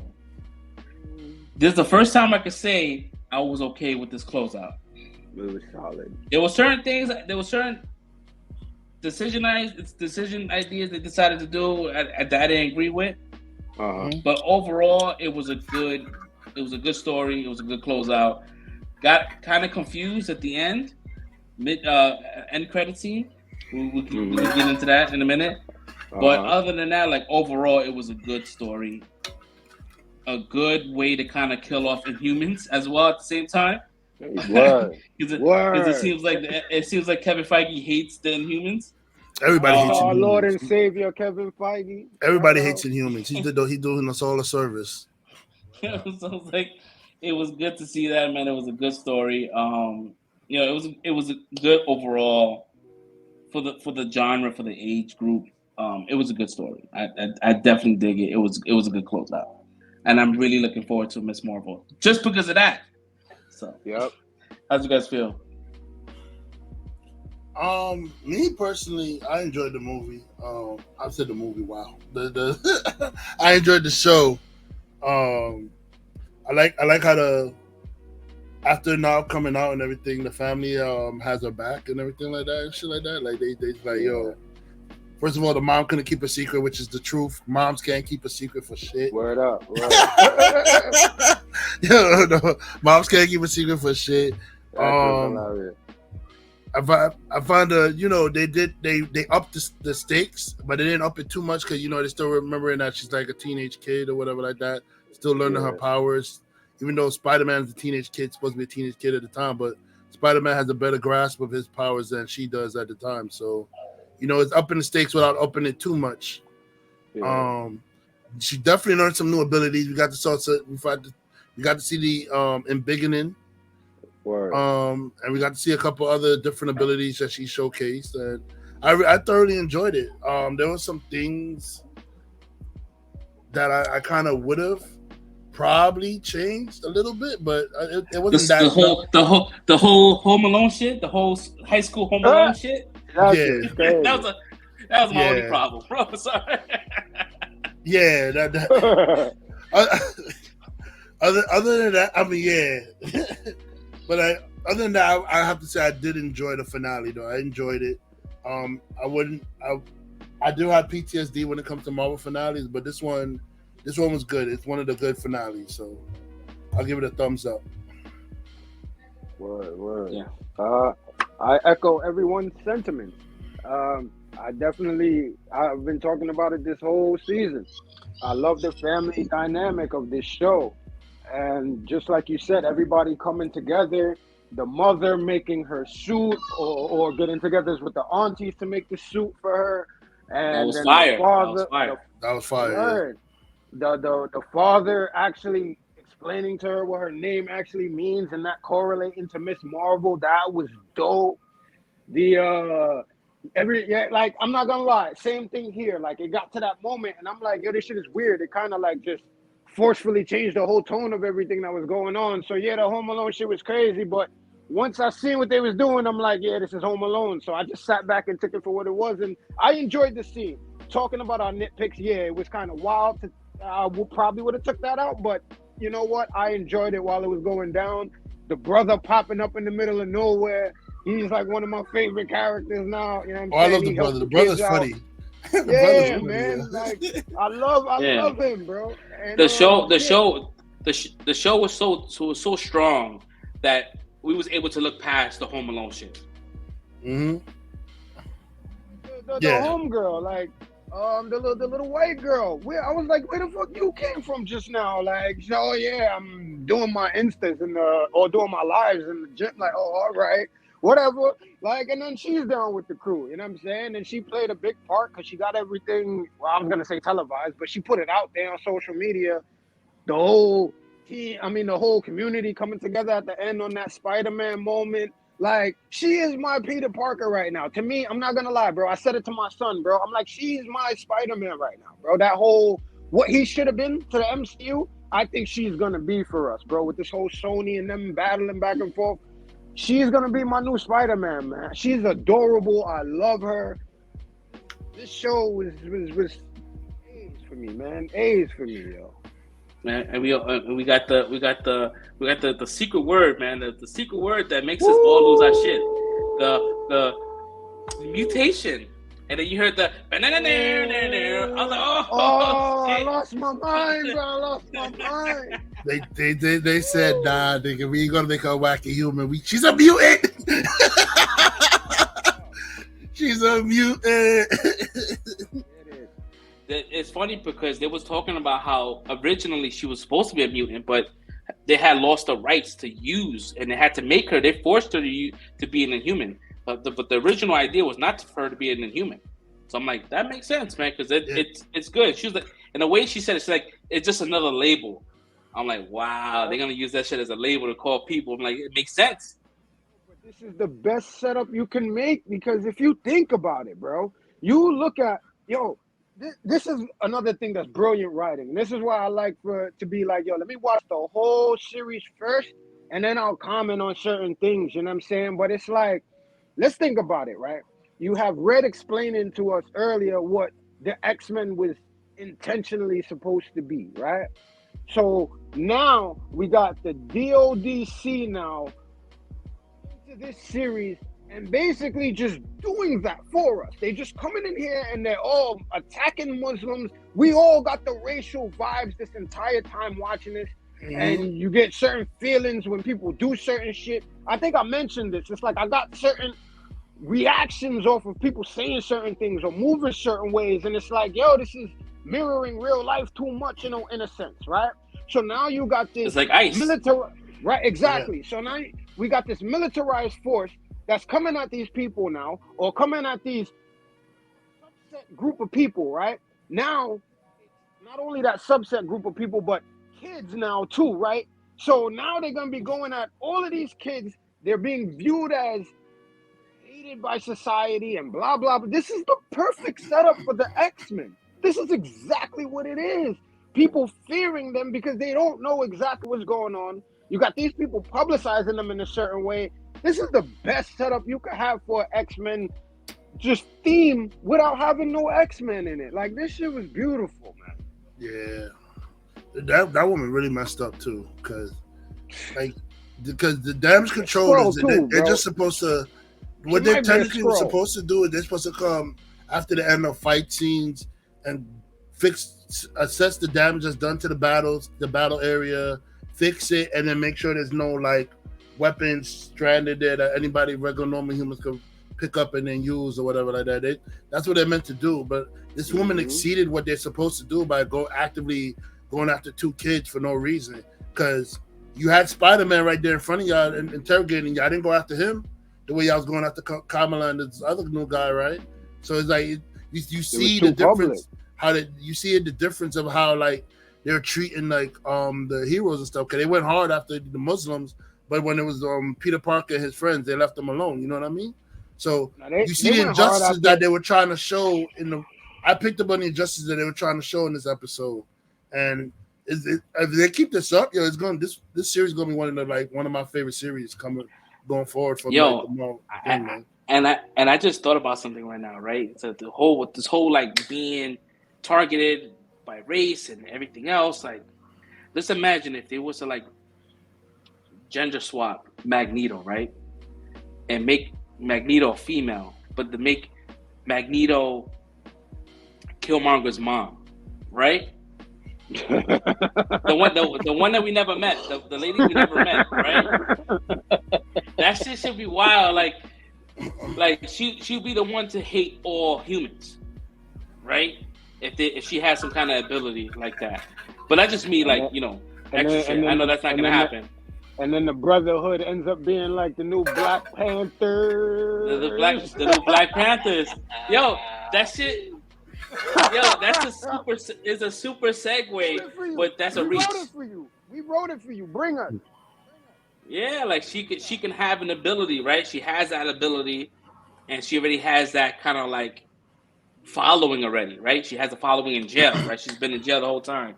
The whole purpose of Black Panther 1 was that he was trying to get his wife out of prison. They never got into the whole details on why she was locked up, but she was like the head of something. Who knows, man? These are things that we be saying that sounds mad fucking interesting, and then they fucking go left. They're like, nah, we good. Like, yo, y'all could be getting mad ideas from us right now. Mm-hmm. But yeah, this Miss Marvel was definitely dope, man.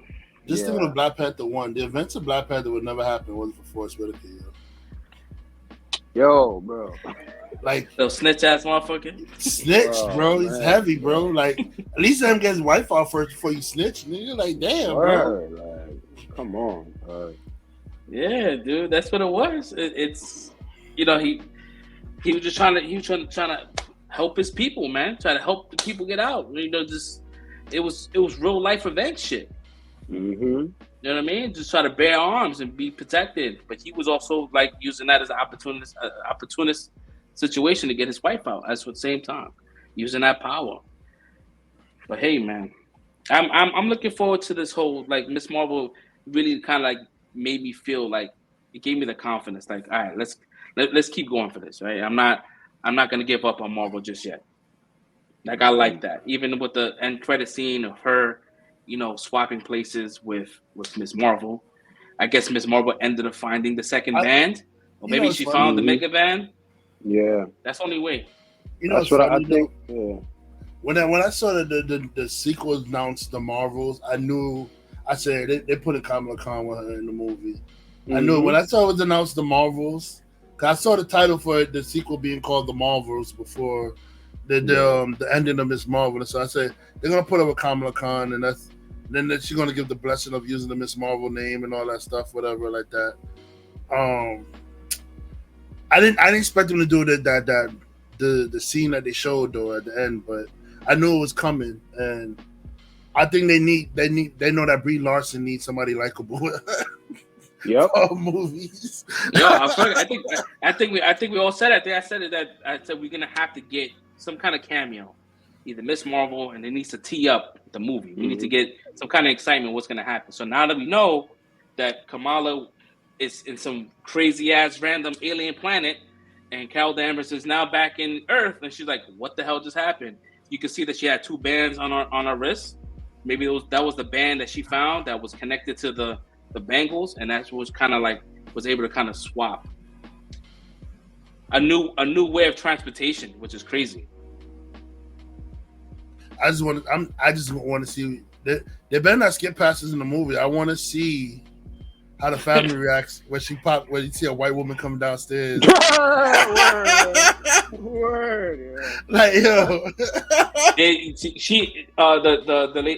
actress that's playing Miss Marvel, she did say that her family is involved in the movie. So hopefully we get that. That makes sense. I need to see the brother. I need to see the brother. Like, what the fuck happened? What the hell is this? The brother probably gonna drop down and start praying because he's not gonna pray. But I mean, what makes it cool is that they know who she is already. They already know that she's an Avenger. So they're like, why is an Avenger in my room right now? And she's gonna have to explain. She's like, I don't fucking know. Like, I put these bands on, and I just was one place, and she's like, yo, you need to save my daughter. And then she's gonna end up probably like finding Photon, finding Rambo, and helping her out. because she's in it too. So, well, I mean, Avengers not a special title to me anymore because apparently after Endgame, everybody's an Avenger. Everybody in that battlefield was an Avenger. Like you got the Ravagers, they're Avengers. All the students from Kamar-Taj, Avengers, bro. They're Avengers. the Wakandan soldiers. Howard the Duck. Howard the Duck is an Avenger, bro. Apparently everybody was Avengers, you know. Captain America said Avengers. I'm like, oh, everybody's an Avenger. Hawkeye said it in Avenger Ultra, in the Age of Ultron, bro. You walk out that door, you're an Avenger, bro. That's all you gotta do out there right now. The test is not that hard, obviously. Just show up, bro. You an Avenger. There was what you call it in the credits. I saw it on because I'm back on TikTok, bro. So I saw somebody post the credits and it said Haley Steinfeld was in the credits, but she never made the appearance. So I'm assuming that Kate Bishop was in Miss Marvel, and I guess she got cut. Yeah, I think I heard that a while back. Yeah, because I think even if you show up, like if you record it, they still got to credit you for being there, even if they don't use your part. Mm-hmm. Yeah, so I don't know how character fits in the storyline. I'm kind of okay with her not showing up. Yeah, I don't think it would have been bad. They would have been trying to set up the Young Avengers.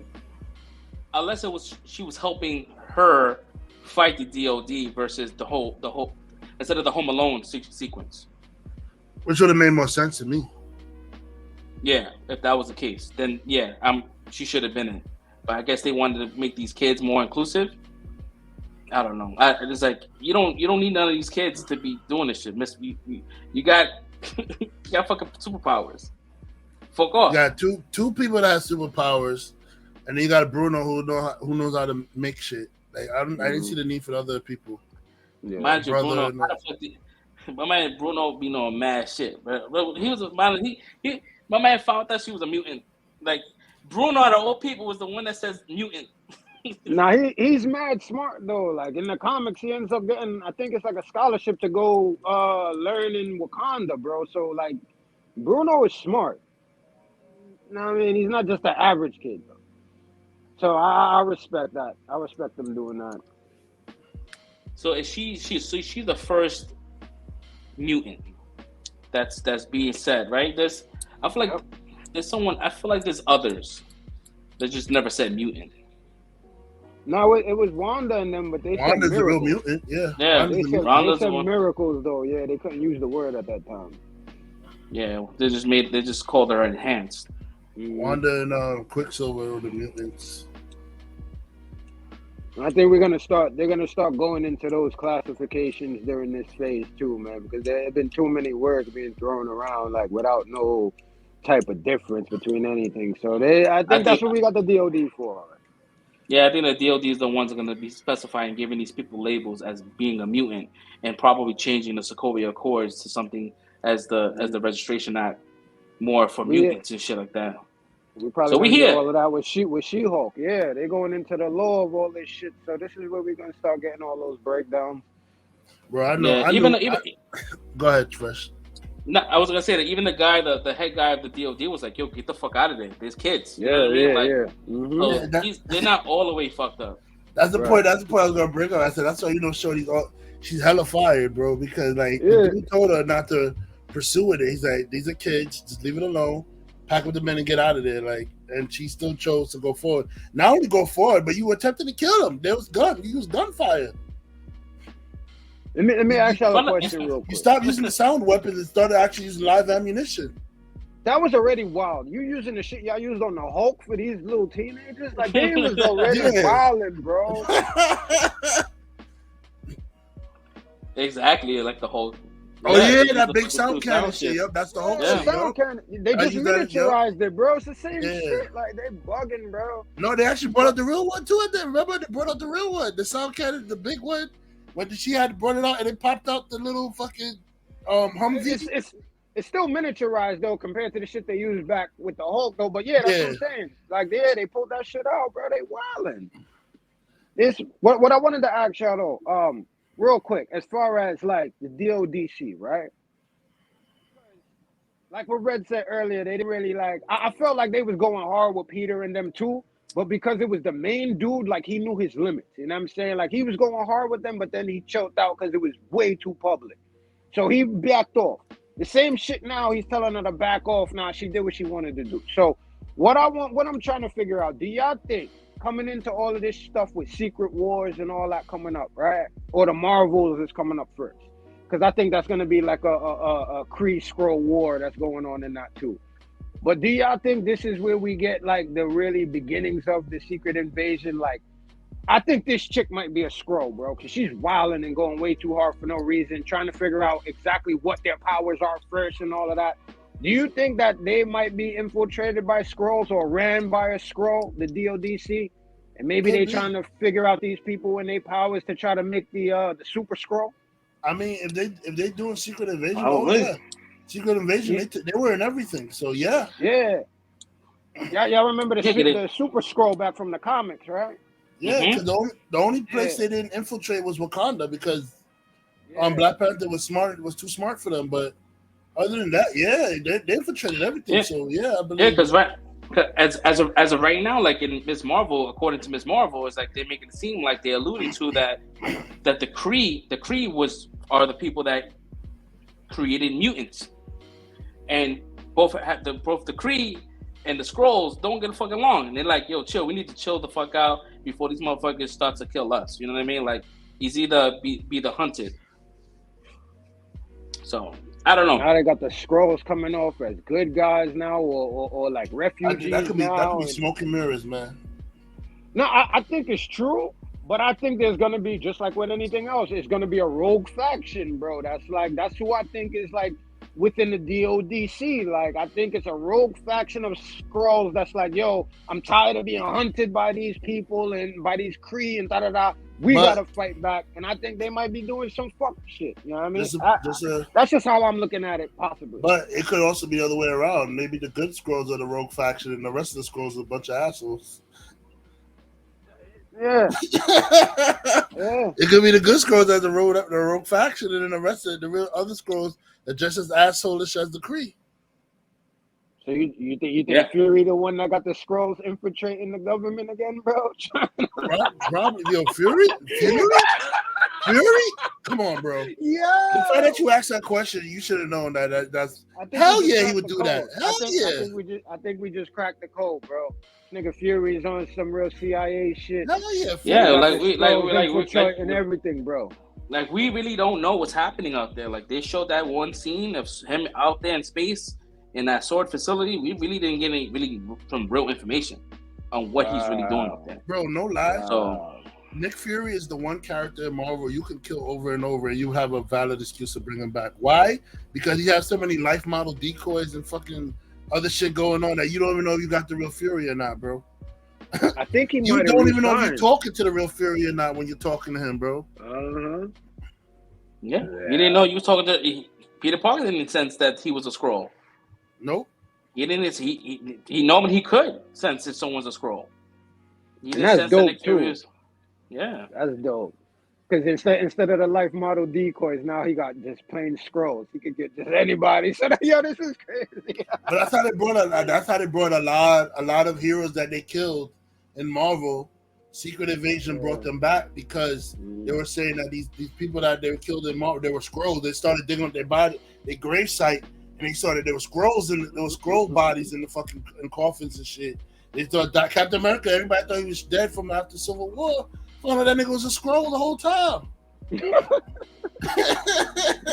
The one that got shot, he got shot just at the end of Civil War. That was a Skrull.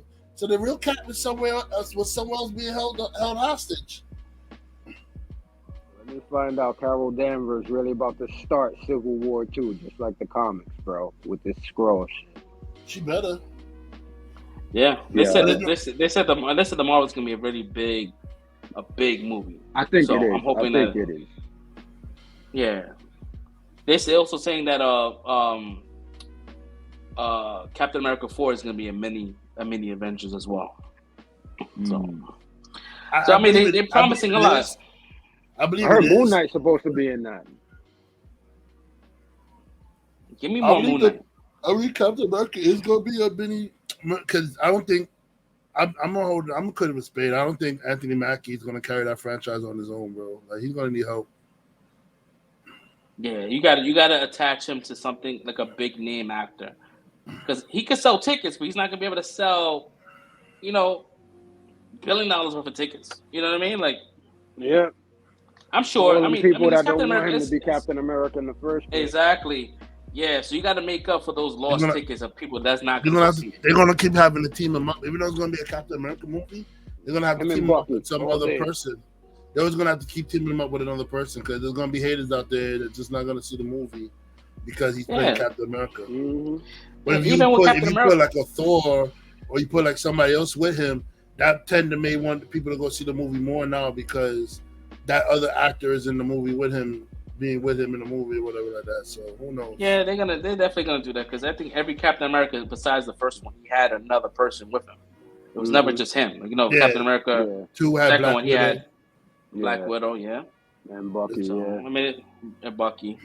So yeah, it's gonna happen. But yeah, man. So Miss Marvel, for me, this episode would get a 4.5. It would have got a solid 5 if it wasn't for that school scene. But they got a 4.5, which is still legit. Yeah. I give it a 4 point for this episode. I give it a 4.75 because I feel like the emotion and just the family structure. Yeah. I'm gonna go 3 quarters because it wasn't perfect, man. But I really, really, really enjoyed it. Like my enjoyment of this episode was definitely almost perfect, except for like that little moment that pulled me out. So, but like I said, I want to give them as much credit as I can right now because I really enjoyed like pretty much every aspect of this episode. So yeah, I'm gonna give it 4 3/4. To add to that, as a whole, as Miss Marvel as a whole is 5. Yeah. I give the series a whole of 5. Yep, same here. It's a really good series. Even though that math is off, because we had to give it a 5 at some point. We gave it 4.5 every episode. But I always like to see how it lands before I give my grade, bro. I always got to leave room for improvement. Our math is hella off, yo. We gave it 4.5 every episode. I honestly think that this is probably the only series that I can go back and watch it again in full. Like I haven't went back to see anything else. I actually think I would watch the series again in full, just binge the whole, so I could watch everything together as one movie or something, one big like. Yeah, it's a 6 hour treat. Mm-hmm. You know what I mean? Like that's the only thing I could foresee myself see again. You know what? I could watch Loki again. I could watch Loki again, and I could watch Falcon and the Winter Soldier again. I was about to say the same thing. Yeah, me too. All right, so how about this? Let's pick a show, and let's watch it over again, and then we talk about it next episode to see whether or not it lands. You know what I mean? Like it's something that it's worth the watch. So I guess we can just pick one. What show y'all want to pick? I don't care. I could do Loki again. All right, so there it is, Loki. We want to rewatch Loki. We see if it holds up. See if it holds up. I'll watch Loki again. I want to see it in full versus having that week to week stuff and see if it makes sense. And I'm sure it does. I'm sure it does. Yeah. But yeah, I'll definitely do that shit. But that's what's up though. All right, Loki it is, yo. Loki it is, man. So were you done with the news, Fresh? I said this up in the news earlier because I wanted to make this short because I'm still we didn't hacking. We didn't talk about it. Which one? Yes. Let's do it. Let's talk about the Doja Cat. You heard about the Doja Cat shit? With Eddie, with Joseph Quinn. Yeah, and the other kid, Will. Yeah. Yo, that shit was funny though. How you get on live? Like Doja Cat, the fact that she went on live and talked about it. Like, bro, like you went and DM'd a minor to talk about as another dude if that person had a boyfriend. Like, the fuck? As a fan, you don't want to post that. As a celebrity, like, look what Doja's doing. I mean, he did some fuck shit, but still, like, he's a kid. He's gonna do some dumb shit. Yeah, Like, I mean, don't get me wrong. Like, first of all, she was completely wrong. Like, you don't go to no fucking minor to ask them to hook you up with somebody else that's a co-star with him. Because who's to know if he's even in contact with this dude still? Like, they probably went their separate ways after like filming the show or something like that. So, and if he has the contact information, a lot of people, they tend not to give out people's contact information if they know they don't want the information out there. So, for you to hit this kid up and like, there's ways to get in contact with people. Let's put it out there like that. If you want to get in contact with another actor or whatever, there's a ways to get through it. You normally have your agent get in touch with his agent or whatever like that, and they work something out where you could get the information passed out or whatever like that. For her to go this DN route and like hit up this kid for Stranger Things and ask him about what's up with this guy, blah, blah, blah, blah. Like, bro, it's weird, bro. She's a weirdo. You're weird, sis. Like, and then you get 100%. Mad when it was messed up that he posted the thing, but then you can't just have a whole stream and then call this kid this, that, and everything under the sun. He's still a 17-year-old kid. What are you talking about? What's wrong with you? You're like 26. Bro, this chick, I've been looking at her weird, bro. I never liked her. She's a beautiful girl, granted, but like her mental to me been fucked up. Like I've seen some shit about her that I'm like, nah, I would never. Like, so to see that, it's like, what is the point? Just DM the nigga yourself. Or if you don't want to, like Red said, like there's so many other ways. Like, what are you doing out here, bro? Like, what are we doing? My issues with her is that I not only is like she's just disrespectful as a sister, bro. Like I don't the stuff that she says, bro. Like that's bro. I wrote her up a long time ago, bro. The stuff that she first says, heard that shit, I'm like, nah. And then the stuff that she like she helps get these white boyfriends of her fetish off. Like it's really sickening. And then you're gonna come out knowing you're already on people's shit list. Come out and talk about a kid who's in part of one of the most popular franchises right now. And he really ain't do nothing much to you but either air you out for being thirsty. And you think you was gonna be able to go cuss him out under the sun, and you wasn't gonna have no repercussions from that shit? Losing all your followers? Word. I didn't even hear all that. Good for her. Bro, she lost like 200. She lost 200 followers, and he gained like 1 million off of the situation. Good. Because I don't know what the hell people is learning from following you anyway. Children following you can't, and especially, Stranger Things being at the height of his, like it's crazy right now. So you can't do anything to that cast because people are automatically will just like cancel you. Y'all heard about the incident at that one of those London Comic-Con joints where Eddie was at speaking or signing autographs? Yeah, I heard that was fucked up what they did to him, bro. I didn't hear that. That's fucked up. So apparently he was at like one of these cons over there at London, and this is just to segue off of what Fresh was just saying about you can't do anything to these people right now. Like it's like.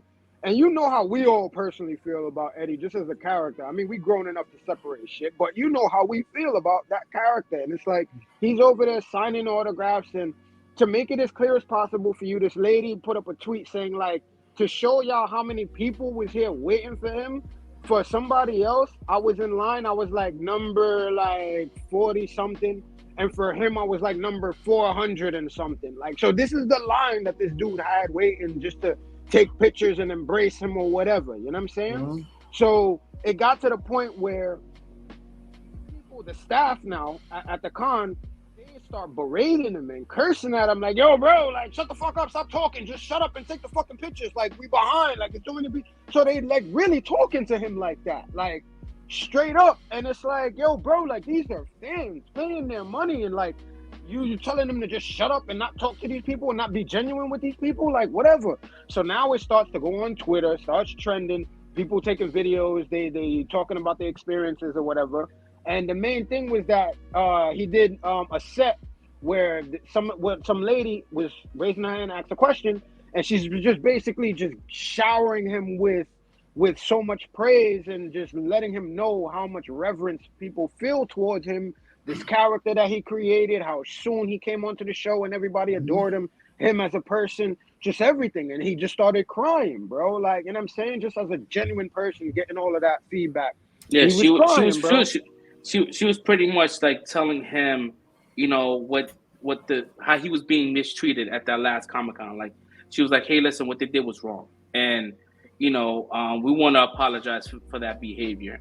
And he was crying, bro, like, because that con that he was in, they overbooked him by 400 tickets, bro.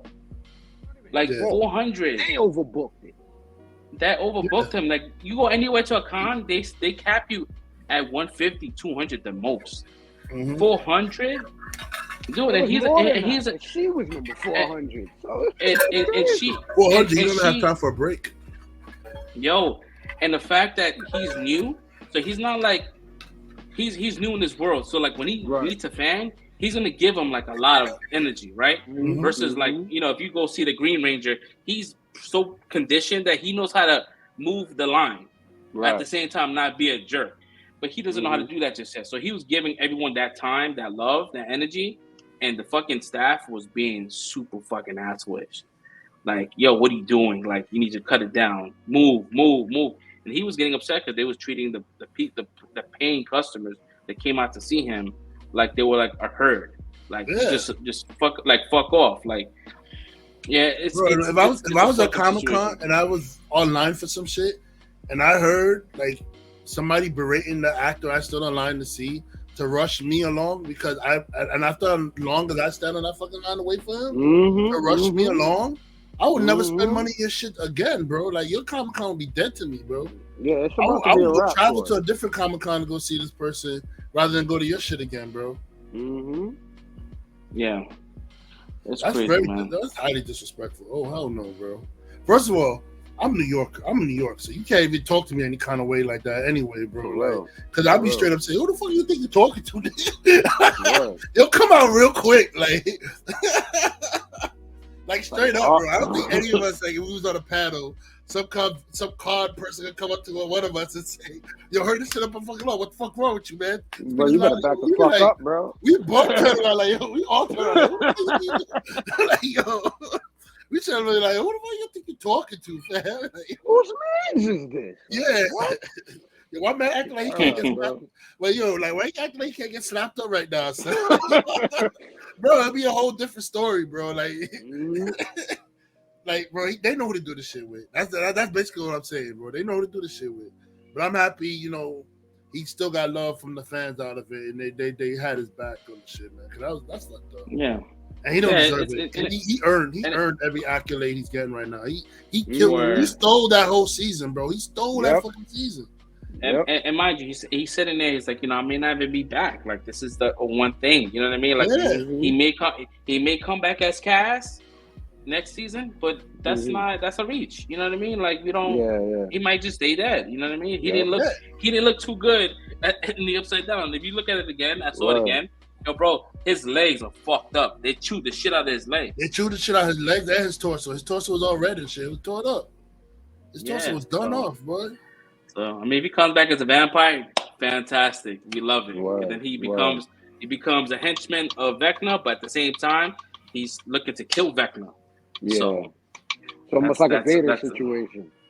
Exactly. So, hey, listen, every season has of remnants of a certain movie.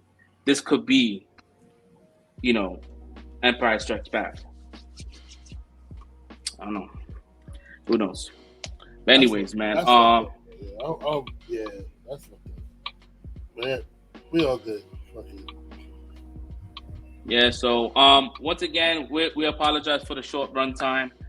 This is pre-recorded. We will be back next Friday. Our regular scheduled program will be live apologize for this episode because I know I had to do some running around today. But we are gonna watch Loki, and we're gonna come back as homework for Friday. Again, for those that's watched us since the beginning, we appreciate y'all. If you haven't done so, please like and subscribe. We gotta tell Stinky whenever okay, my boy's out there being a playboy right now, so yeah. Shout out to Stinky. He's on this episode. Yeah, he's on a date. We wish him all the best. We wish him, you know what I mean? Like, everyone needs that companion piece. So shout out to him. We'll fill him in so we can watch Loki as well, and we'll be back next Friday. So till next time, guys. We catch y'all, man. Peace out. Peace. Peace.